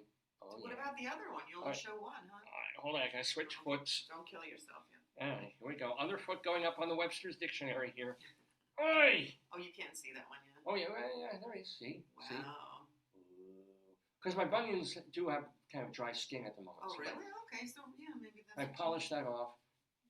do a little loofah-ing, and then, yeah. Oh, yeah. You know you like it. Ladies and gentlemen. Yeah. You gotta move the desk up or you'll hurt yourself. Yeah. Here we go. Ladies and gentlemen, that, my friends, for this Saturday morning, September 14th, is Bunyan Watch. My proudest moment, like if I die and you do a funeral, I want you to have some footage from the show. A Bunyan Watch? I mean, whatever the hell I'm doing, but there should be that moment of Bunyan Watch when I'm rubbing my bunions. I'm sure. And then just have like 90% of the people, well, there's going to be 3 people there, but 90% of the people that are paying their last tributes to me will be like, and 10 will be getting horny. As a podiatrist conference, they might enjoy that. I would love that. Anyway, oh my God, it's a 1:45 already, but we don't have that much more show for you today, alas, because we've done so much already, haven't we? We've done Greeley Times. We've had Carter Calvert and Rabbi Saul Solomon together. We've done Bunyan Watch. We've done Dave's Big Dictionary. All we have left are the Friends of the Daverhood and, of course, our Colorado Limerick of the Damned, where we're going to Axial, Colorado. So, oh boy, let's talk about Friends, because Carter Calvert is our brand new friend of the Daverhood. Go to her website, cartercalvert.com. It's like Calverton in Long Island without the on. So take the on off, and you've got Calvert, cartercalvert.com. And remember that if you are in Stony Point, New York this weekend, she's playing tomorrow. Is that Stony Brook? No, Stony Brook is Long Island. Stony Point is Westchester. Oh, okay. Oh, yeah, you're talking about Metro North. Yeah, so it's not that far away, but it's Metro North. far, yeah. So go see her. She's doing Walkin' After Midnight, her tribute to Patsy Cline, nice. Tomorrow evening. It's at 7 o'clock. That must be really good. At Penguin Rep. Go to penguinrep.org. And you can, by the way, go on YouTube and all these other places and hear selections from the albums that she has done that she was talking about also. She does a really interesting, unexpected version of Hurt, the 9 Inch Nails song. You got to kind of like jazz a little bit, and you've got to adjust your idea of what the song is. But if you go there, it's really interesting to hear. And she does other songs like that too. So, Carter Calvert, new friend of the Daverhood. Rabbi Saul Solomon, old friend of the Daverhood. You can go to shalomdammit.com to watch his stage show, to watch episodes of his TV show, plus hear and read all of his rabbinical reflections, his mini sermons, shalomdammit, DAMMIT.com. But those are just the 2 folks who have been on the show today. What about all the folks who've done Dave's Gone By over the years? Well, what are they up to?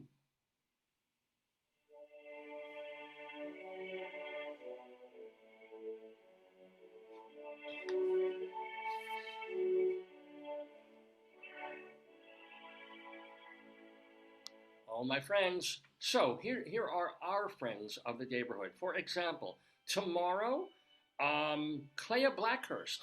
Magooby's Joke House? We don't have enough. We should have more comedians on. Yes. And we should have the comedians who are coming. Comedians, I don't know. I don't think of, because I got the cabaret things. I gotta get press releases on them. I should. But Clea Blackhurst is going to be doing her tribute to Hoagie Carmichael. That is tomorrow at Chelsea Table and Stage in Manhattan. So if you're not in Stony Point, you probably want to go see Clea Blackhurst. Or you can see Yaron Gershovsky and Janice Siegel. They were, of course, members of the band Manhattan Transfer for many, many years. They were on our program about a month or 2 ago. Tomorrow, they will be at the Blue Note with a tribute to Cy Coleman. Oh, wow. So check them out. Monday at Birdland, Karen Mason will be singing the music of Julie Stein. And then Tuesday, as ever, Eric Comstock and Barbara Fasano will be doing their show at Birdland. And then also starting on Tuesday, and then running for probably many weeks or months, on Broadway, the revival of one of the greatest plays ever written, Thornton Wilder's Our Town, which features Julie Holston. Wow, that should be great. Oh, yeah, I mean, I would love to see that again.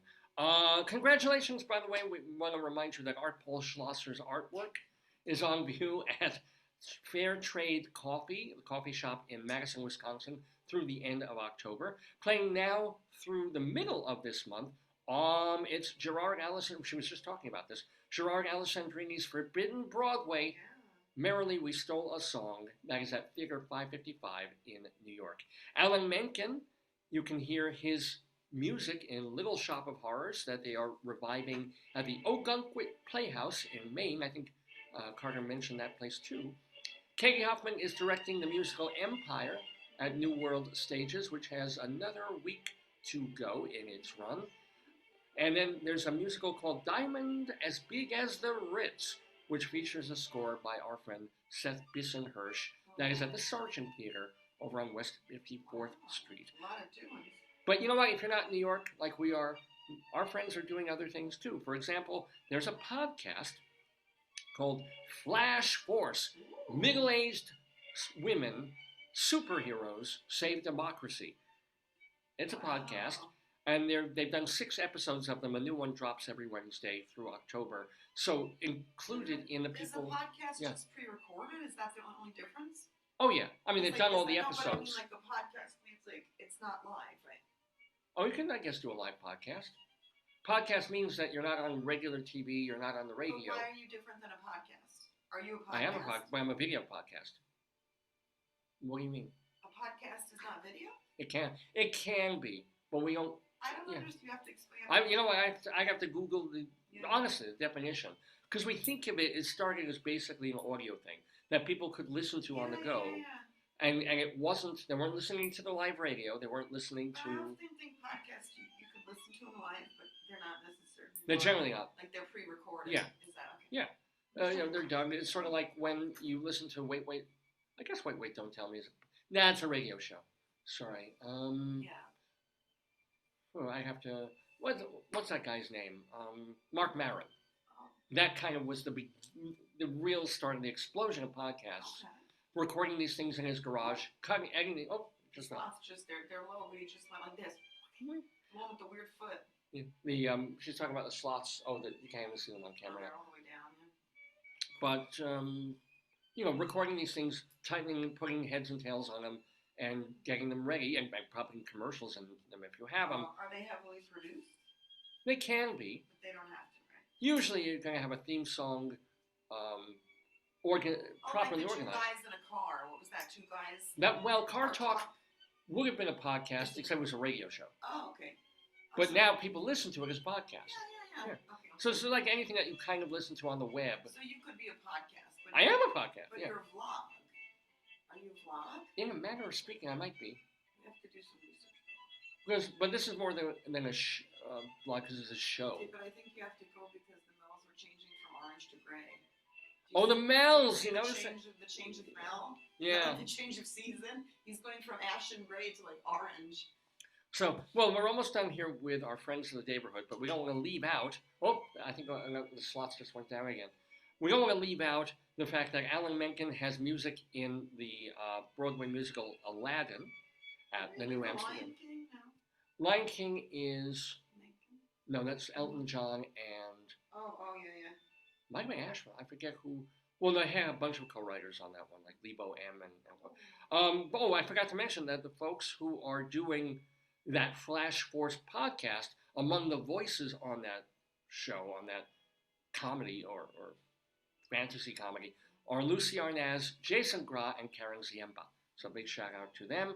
I want to remind you that we keep mentioning Little Shop of Horrors, Alan Menken.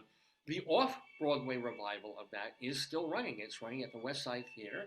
And then on Tuesday evenings, go see K.T. Sullivan at the Algonquin Theater. The Algonquin Oak Room, or the Algonquin Hotel, over on 44th Street. And then, of course, Monday nights, 2 shows by Vince Giordano and the Nighthawks at Birdland, and Jim Caruso's cast party every Monday night at Birdland. Get your tickets at birdlandjazz.com. And Michael Guerin, he plays piano 5 nights a week, Tuesdays through Saturdays, at the Roxy Hotel in Tribeca. Shout out to our friend Evan Seplow, the founder of StageBuddy.com. Shout out to David Sheward, theater critic of TheaterLife.com, CulturalDaily.com, on totaltheater.com. When Was good. is the thing that you did with Yeah. Charlie and Leslie going to play? Thanks for reminding me. Yeah. Probably a week or two. I Okay. taped Yeah. last week a new episode of, or part of a new episode of Two on the Aisle, which is a theater review program hosted by Charlie Gross and our beloved Leslie Hoban Blake. They have me talking about shows we're looking forward to in the 2024-25 season on and off Broadway. So I took part in that. David Stewart took part in that. So it's sort of like an old It's like home a- week. Yeah, like a visiting, yeah. And they're probably editing it as we speak, and it should air this week or next week Oh, great. on Manhattan Neighborhood Network and then YouTube as well. So thank you guys. Thank you to David, seeing him again, and Charlie and Leslie. And then finally, remember Dr. Demento's still doing new Dr. Demento shows at drdemento.com, as well as, did I get everybody? I think I kind of. Oh, and Vicky Quaddy, of course. Our friend, she's doing great. And she's doing Are You Smarter Than Your 8th Grade Nun and Late Night Catechism out there in Chicagoland. And those, my friends, are the friends of the the Daverhood.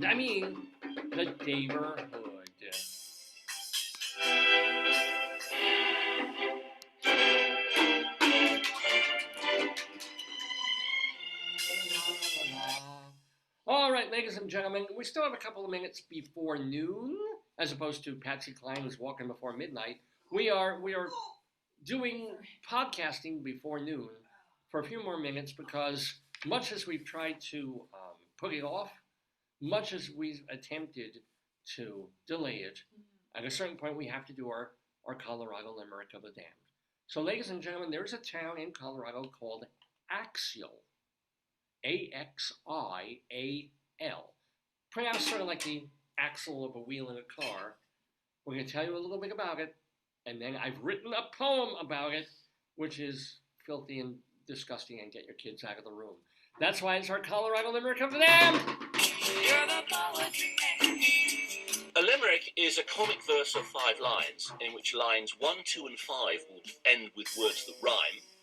And likewise, verses 3 and 4 also end with words that rhyme. So this is a limerick. Rocky Mountain, Colorado, Colorado, Colorado. So, Axial, Colorado. Axel, essentially, Colorado.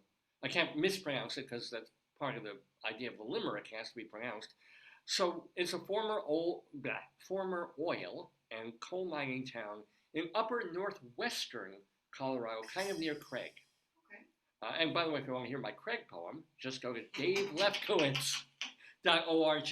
Because all my Colorado Limericks of the Damned, as well as other writings, are at that website, davelefkowitz.org. But anyway, Axial is named for the community being near the axis of what was once the major mine in that town. There was also a post office there from 1883 through 1958. There was a schoolhouse there, but they preserved it, and they ended up moving it to a different town. There's no reason to keep it. Well, no, you can actually still see it at the Wyman Living History Museum, in wherever the hell Wyman is. But it's but that's really all you can find out about, or all that's What's extant. the population? Nothing. It's like a ghost. It's you're in the ghost nowhere. towns. I forgot. Yeah. Yeah, but it once did exist, and it had plenty of mining and living and stuff going on. Axial, Colorado. So the facts will be that we're gonna go to Axial for our limerick. Hold your ears, hold your nose, hold any other part of You you don't that. have the dirty clean part, do you? No, I don't, but I have this. This is appropriate color when you hear it. Ladies and gentlemen, Axial, Colorado, for our limerick of the Damned. Overheard in a brothel in Axial. Dear fellow, we know that your sack's full. No need to complain. We'll help your balls train. What lips can't accomplish, our cracks'll.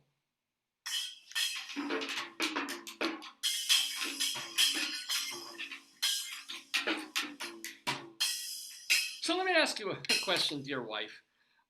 Are you more disgusted of being married to me when I do the Colorado Limerick or when I rub my bunion with a chamois cloth? It's a difficult decision. Yeah, I yeah. don't know. Let me ponder that. Oh, I need What to, makes you I need to question your get some- choice I need some succor from somebody. of 26 years ago when we walked down? It's like, yeah, this is he's not going to get famous. He's not going to get rich. You were a nice man. You used to say, "I spent a lot of time alone." You were so nice. I was so nice and forlorn, and now I'm like, I'm the guy who You tells were never poems. normal. You were never. From the day that I met you, I knew you were abnormal. I knew that, and that's why I liked you.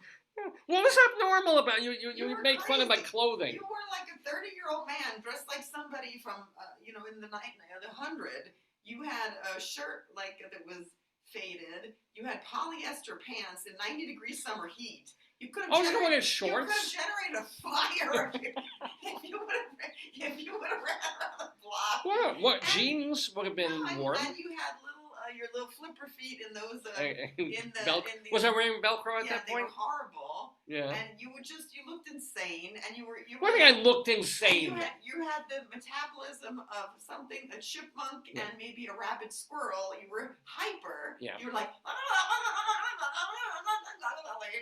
and you were trying to impress me. I was. I looked at you and I thought, I really like this man.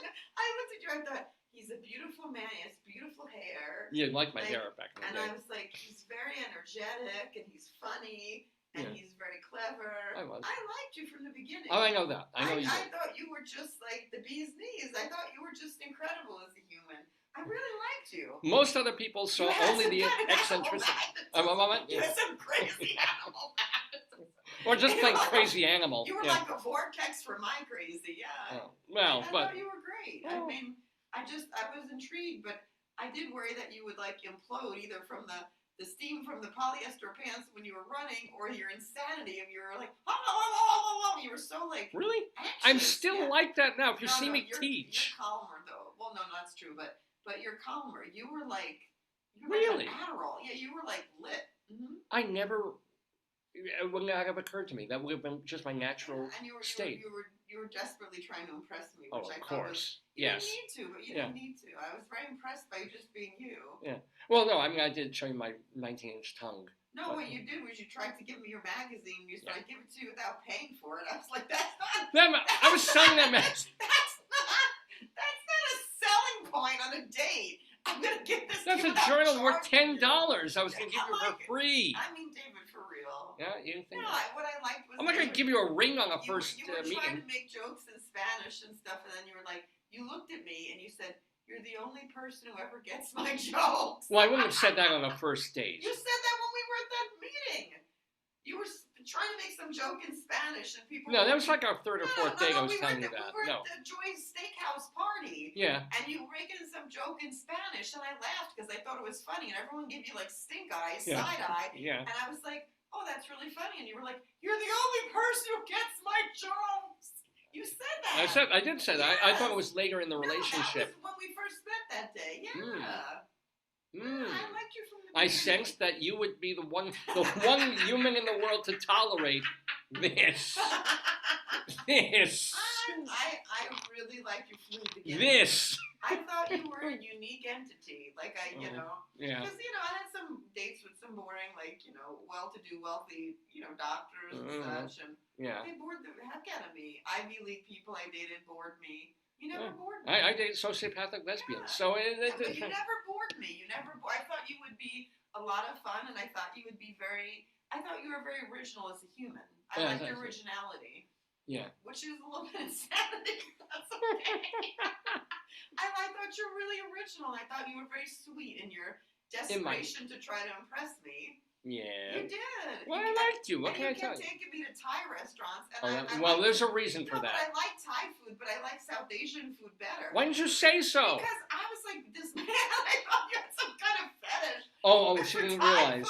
Yeah. Because you kept taking me to Thai restaurants. Because our mutual friend had said you like Thai food. In New York, there's so many cuisines, and I thought. You're telling me? Like you kept taking me to Thai, yeah. Well, it was because I was told that your favorite food was Thai food. So I don't know why. South Asian. Why would I like Thai food? I do like Thai food, and South Asian is nice. Yeah, I mean, I would gladly taking you to an Indian restaurant. I just thought it was so funny. I'm like, God, this guy keeps taking me to Thai food. And trying to think if there's a joke in there. Yeah, but it wasn't. Well, eventually we tied the knot. Oh. Thank you very much. It wasn't a mistake. I'm very happy I picked you. Yeah, You were likewise. the best choice that I picked out of all my choices. Yeah, and you were the best choice I picked out of my no choice. Oh, great! That makes me feel so special. No, I had. I had lowered expectations, like. Oh my God! Well, once I took away the crack addicts. Great. No, I'm kidding. You were the best of the best. I know there were, but no, we made a good choice. Like people who would have like been more like tushy kissing of you, like been more whatever. But Oh yeah, no. You want to crawl up my butt and lay eggs, or no, but yeah. I think that you had a very sweet nature. You had a very neurotic, very energetic. Yes. But very sweet and very good aura. Yeah. I felt that. I held down my bitterness until we were dating. That Jewish sort of like the world is against me. You didn't. When we had the first date, we didn't have seats together, and you lost your nut. You were crazy. crazy. My nut. You were like, wait, to sit. I was like, David, we could sit separate. On our first date, yeah, that no. I didn't care. Well, I can, and we weren't going to talk to each other during the it wasn't like it was play. like a sitting at a table. But still, on a first date, you kind of want to prove that you're a man, and it's like, oh, it's all right, we'll sing a plot. That's the thing about me. No one has to prove anything to me. I respect people for living and breathing. I don't have any. You don't have to prove yourself to me. You have to just be. I have to prove myself to everybody, every fucking minute of the day. You be yourself. I think with me, you were allowed to be yourself. Yeah. Which I don't know if it's a good or bad thing. But I think I gave you freedom to be yourself. I encouraged you. Well, that's the problem. When I turn into myself with other people, it becomes the problem. No. I think I encouraged you to just be more free. Be yourself. Yeah. Respect yourself. Embrace yourself. Respect yourself. No, but really, and be yourself and like own who you are, right? Oh, yeah. I didn't want to change you. Did other people try to change you? Oh. Well, if they did, they knew it was a losing proposition. I was like, I can be calm. I can be. What is that? Is that?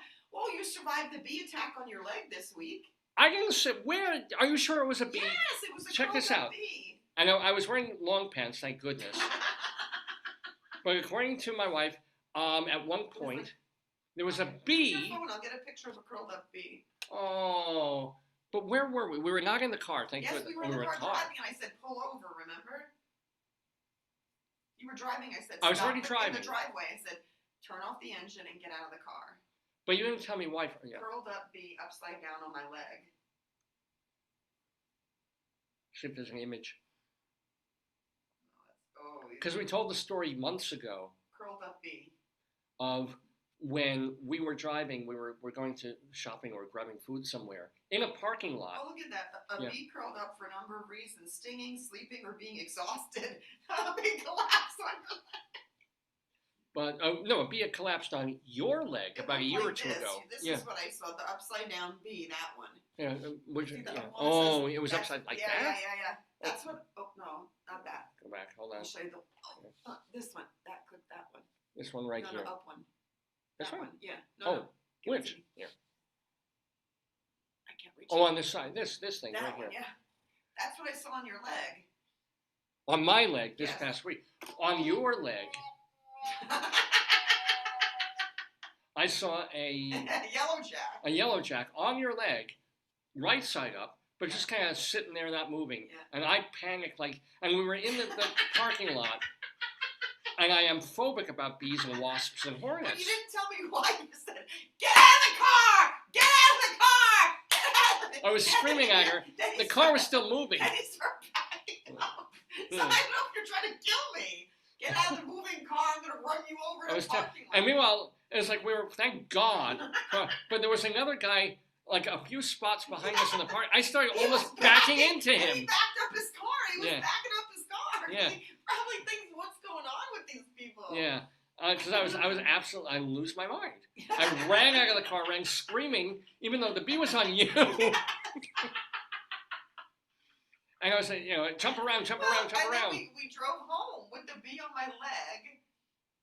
The bee was Well, all- we didn't know. We thought it was gone, Oh, and then you yes. sat down, and the bee was still It there. was there, and then I came in the driveway, in front of probably a lot of neighbors that took my pants off, because you're like, don't bring it in the house! Take your pants off!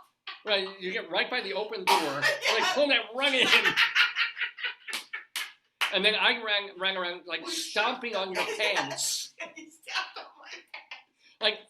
like 25 Like you're times. putting out a forest fire with your feet. And I couldn't even find. We could not find the bee corpse. No, and then we put it in the wash and we couldn't find it. So maybe Yeah. maybe you pulverized it with your. I don't know what the hell happened, but the missing bee. As opposed to me saying, David, stop the car, get out of the car, and then you shook your pants and we didn't see him, and then we went back in. But that was wise of you not to tell me there's a bee on your pants. No, First you say, I yeah, said- pull over, stop the car, pull I over, said, stop the we're car. in the driveway, so just take the key out, stop the car, because I knew you'd go backwards. Yeah. I just smashed the car into a tree Into the school bus for the children. to avoid being stung. I would kill us both. Because that's the way I roll. Yeah, I guess I'm not quite normal. But that's what makes you you, and that's what makes you special, right? I am my friend. I am special. I am my friend. I like to think of all kinds of helpers in our world. Thank you for that, Fred. Not quite relevant, but good. Thank you. We're friends. So we've done so much, haven't we? On this, I gotta cut this. This is annoying me. Lovely. Oh. Um. You use your pink puff. Oh no! Well, this is wet now. I'll do it on this it's okay. side. No, you can use it. We have multiple. Just like soothe it with the silk. There we My go. grandmother used to sleep on a satin or silk pillowcase to keep her hair nice. Okay, honey, say goodbye. Say goodbye to the people. Let's go to the bagel. That's the way to Give end me your the show phone. right What there. am I getting you, Boopy? Give me your phone. Ladies and gentlemen, you've been watching the Dave's Gone By show. Episode number 960. It's in the books. It's in the can. We've done it. We've done everything we needed to. Be back with us next Saturday from 9 a.m. until noonish or thereabouts for the 961st episode of the Dave's Gone By show. I'll be back. I'm not sure if we have a guest, or I'm hoping we will, but, even if we don't, we do our show with all its various weird, ridiculous elements. That's the point. If you want to write to me, davesgoneby@aol.com is the way to do that. Daves, like my name with a V, davesgoneby@aol.com. You can also check my Twitter feed, Radio Dave 2. My Instagram page is David. I think it's Dave. I don't know what the hell my Instagram page is. Hold on. The Italian bagel. Yeah. Toasted. With what, butter? With butter, yeah. Instagram.com. Who am I on Instagram? I never bother to check. I just know we have the page. So, give me a moment, please. Because I can finally tell you, and I'll try and remember it, too. It takes a hell of a long time to load. It's david.lefkowitz. That is the Instagram page for me and also for this program. So david.lefkowitz is our Instagram feed. Check it out. And please, again, also check out davelefkowitz.org for my play reviews, for my actual plays, for my song lyrics, for the Colorado Limericks of the Damned, all the other dozens and dozens and dozens of them that you didn't hear today. That's the place for my writing. Of course, the space for the archives of the program, davesgoneby.com, archive.org. We have a page there, castbox.fm, as well as our YouTube page. We put our content as many places as we can, so you have all these different ways to find it and enjoy it. So, next Saturday, September 21st, 2024, for the 961st episode of the Dave's Gone By show, with me, Dave, my wonderful wife, all of you. Big shout out to everybody. I want to wish a belated happy birthday to my Aunt Bonnie. Yay, love ya. And hope you're having a fine post-Labor Day end of, oh my God. The next time I see all you guys, it will be the official end of summer. So enjoy it while you got it. And we will see you next time on Gone By. Days gone by, there goes the day. Days gone by, there goes the day. Days gone by, there goes the day. I don't know. I keep using this, and now my whole body smells like fish. We'll see you next time.